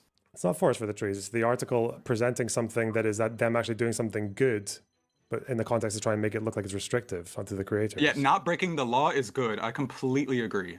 Even though the article I also think that going above and beyond to demonstrate your personal values of transparency is also good. And piling it into... So the thing they said prior to that is to say that they're being restrictive with interviews, and then after they say, oh, they're not allowed to use their funds to support a candidate or a campaign. Unfairly restrictive. Yeah, they're making it sound unfair. But yeah, even though it seems to just be... I'm sorry. Because obviously all parts of a contract... Well, no, all parts of a contract are restrictive to some extent. Like it probably even says that if you get banned from the platform that you're on, like on TikTok, and violate the TLS, that you'll likely lose your contract as well, but that nobody would consider that to be unfair. And so she's mentioning specific parts of the contract as though these parts are unfairly restrictive. And that's the point, is that she, like, just the fact that she mentions it and says this is like restricting their content makes it sound as though this is unfair. But then if everybody... Oh, I'm about to win, no, even though I lost. It's just what the contract before. says. Nobody's disputed this. It's like, sorry? Life is unfair. I feel like this isn't 2016 anymore. I feel like as everyone, as a community, as the left, we should understand that life is unfair. Well, then we're going to have to take shit on you if you're going to be unfair. Or tasting bullets to... See, this is just legitimizing just won. the abusive attitude that these people have. The mission that I lost. There's no critique. Last time I played. Well, there was a critique. You just said there was a critique. You just skirted past it and just started talking about people doing bare minimum legal stuff and semantics. Yeah, you adhere to the law. Congrats. You were just complying. Congrats. Congratulations. Yeah, you adhere to the law. You adhere to the law, and we're going to frame it in our article as something bad. Is this not a topic worth discussing? That is a system. Do you see how you just completely dodged the thing I said there? You're being very abusive now. What's this goalpost shift? Doesn't mean what is this? This bird brain fuck. Or bad. It's just a reality of the system. You just completely dodged what I said. I don't know why you're dodging the critique. I don't know why the critique upsets you. Well, you believe, Dispel, that the article is putting the onus on Chorus and 1630, not on like the FCC or FEC, right? No, yeah, I 100% agree. Like, unfortunately, the FCC is, kind of compromised right now, and I think it is up to creators to demonstrate what they think should be the case, and not just meet the bare minimum of this corrupt FCC. Yeah, they should disclose. And I think that critique should just come from a better place than Taylor Lorenz. Yeah. All right, we got a couple others. So $4.99 from Bear Claws. He said, so why make a story like this unless to disrupt the party? That's my problem with Taylor's story, is putting light on something, putting light on nothing and calling foul. Disrupt. So that is, I think, what we were just talking about a second ago, is that like it seems as though she's calling a bunch of things that are unfair, but then when we go over them, everybody seems to be like, yeah, that makes sense, that would be in the contract. So now that is the disparity here. I don't know if we all agreed on all that. No, I don't think we agreed on all that. Nobody agreed on anything. I don't like this idea of disrupting the party. The party should be examined. We should be taking a look at these things. Now, it might be as a Prime K did not agree. Wing of the political spectrum that we decide that this is okay, right? Like that, we go through this process of discussion and we decide, oh, actually, this is not so bad. Okay, that's fine, right? But like examining examining this organization, examining this new structure here on the left, which again I think is welcome. We should actually do that. We should be critical, right? We shouldn't just because it's like nominally aligned with the Democrats doesn't mean that we should just like support it blindly. This is a part of that examination, and I welcome it. I think I actually agree with that. I just think the problem again is, since the topic of the debate or whatever, is that earlier I asked if there was one thing in that article that was positive about Chorus, and like the answer I got was positive things that 1630 does, even though she spends the whole article calling them dark money. So that's probably not a good example of a positive thing about them. I mean, she talks about how Chorus is going to do the trainings and it's going to do. That's just her describing the mission, though. That's not her saying positive. I don't know, like, but you're saying positive, so like that sounds like PR to me. Like, she didn't have to like. Yeah, why doesn't it be something? Well, that's why I'm trying to say because your position, which I think is much more reasonable, is that yes, this is a good thing and we should support it, but there's just these problems that can be ironed out for them to do better, versus Taylor's article, which is not coming from a place of like, we want you to do better. It's coming from a place of, maybe you can tell me, are there any recommendations that are posed in that article towards Chorus? I mean, the purpose of the article is to stoke discourse, right? And liberals have lost the opportunity to talk about the role of money in incentivizing behavior in our system and what their stance on that is. So I'll just ask the question again. Are there any recommendations in the article or no? Any kind of like positive call? I don't know. Yeah, I don't know if there would be necessarily a recommendation. I mean, the thing that she does do is she talks to like I'm getting tired. Third party. No. Did I crash? Yes. Examine the contract, and then they like give their opinion. Did we just get hit by a cyber attack? All right, I guess I'm tired. That's enough. We've been streaming it was supposed to be a short stream, and instead I've been streaming for 3 hours. So I'll be back later. I have to do some of the chores. Thank you for being here. Thank you for supporting, and I'll see you soon, okay? I might have a discussion with a fellow streamer tomorrow, so that might happen. So I'll see you then. Bye-bye. I'll raid you to somebody. For sure. But who do I raid you to?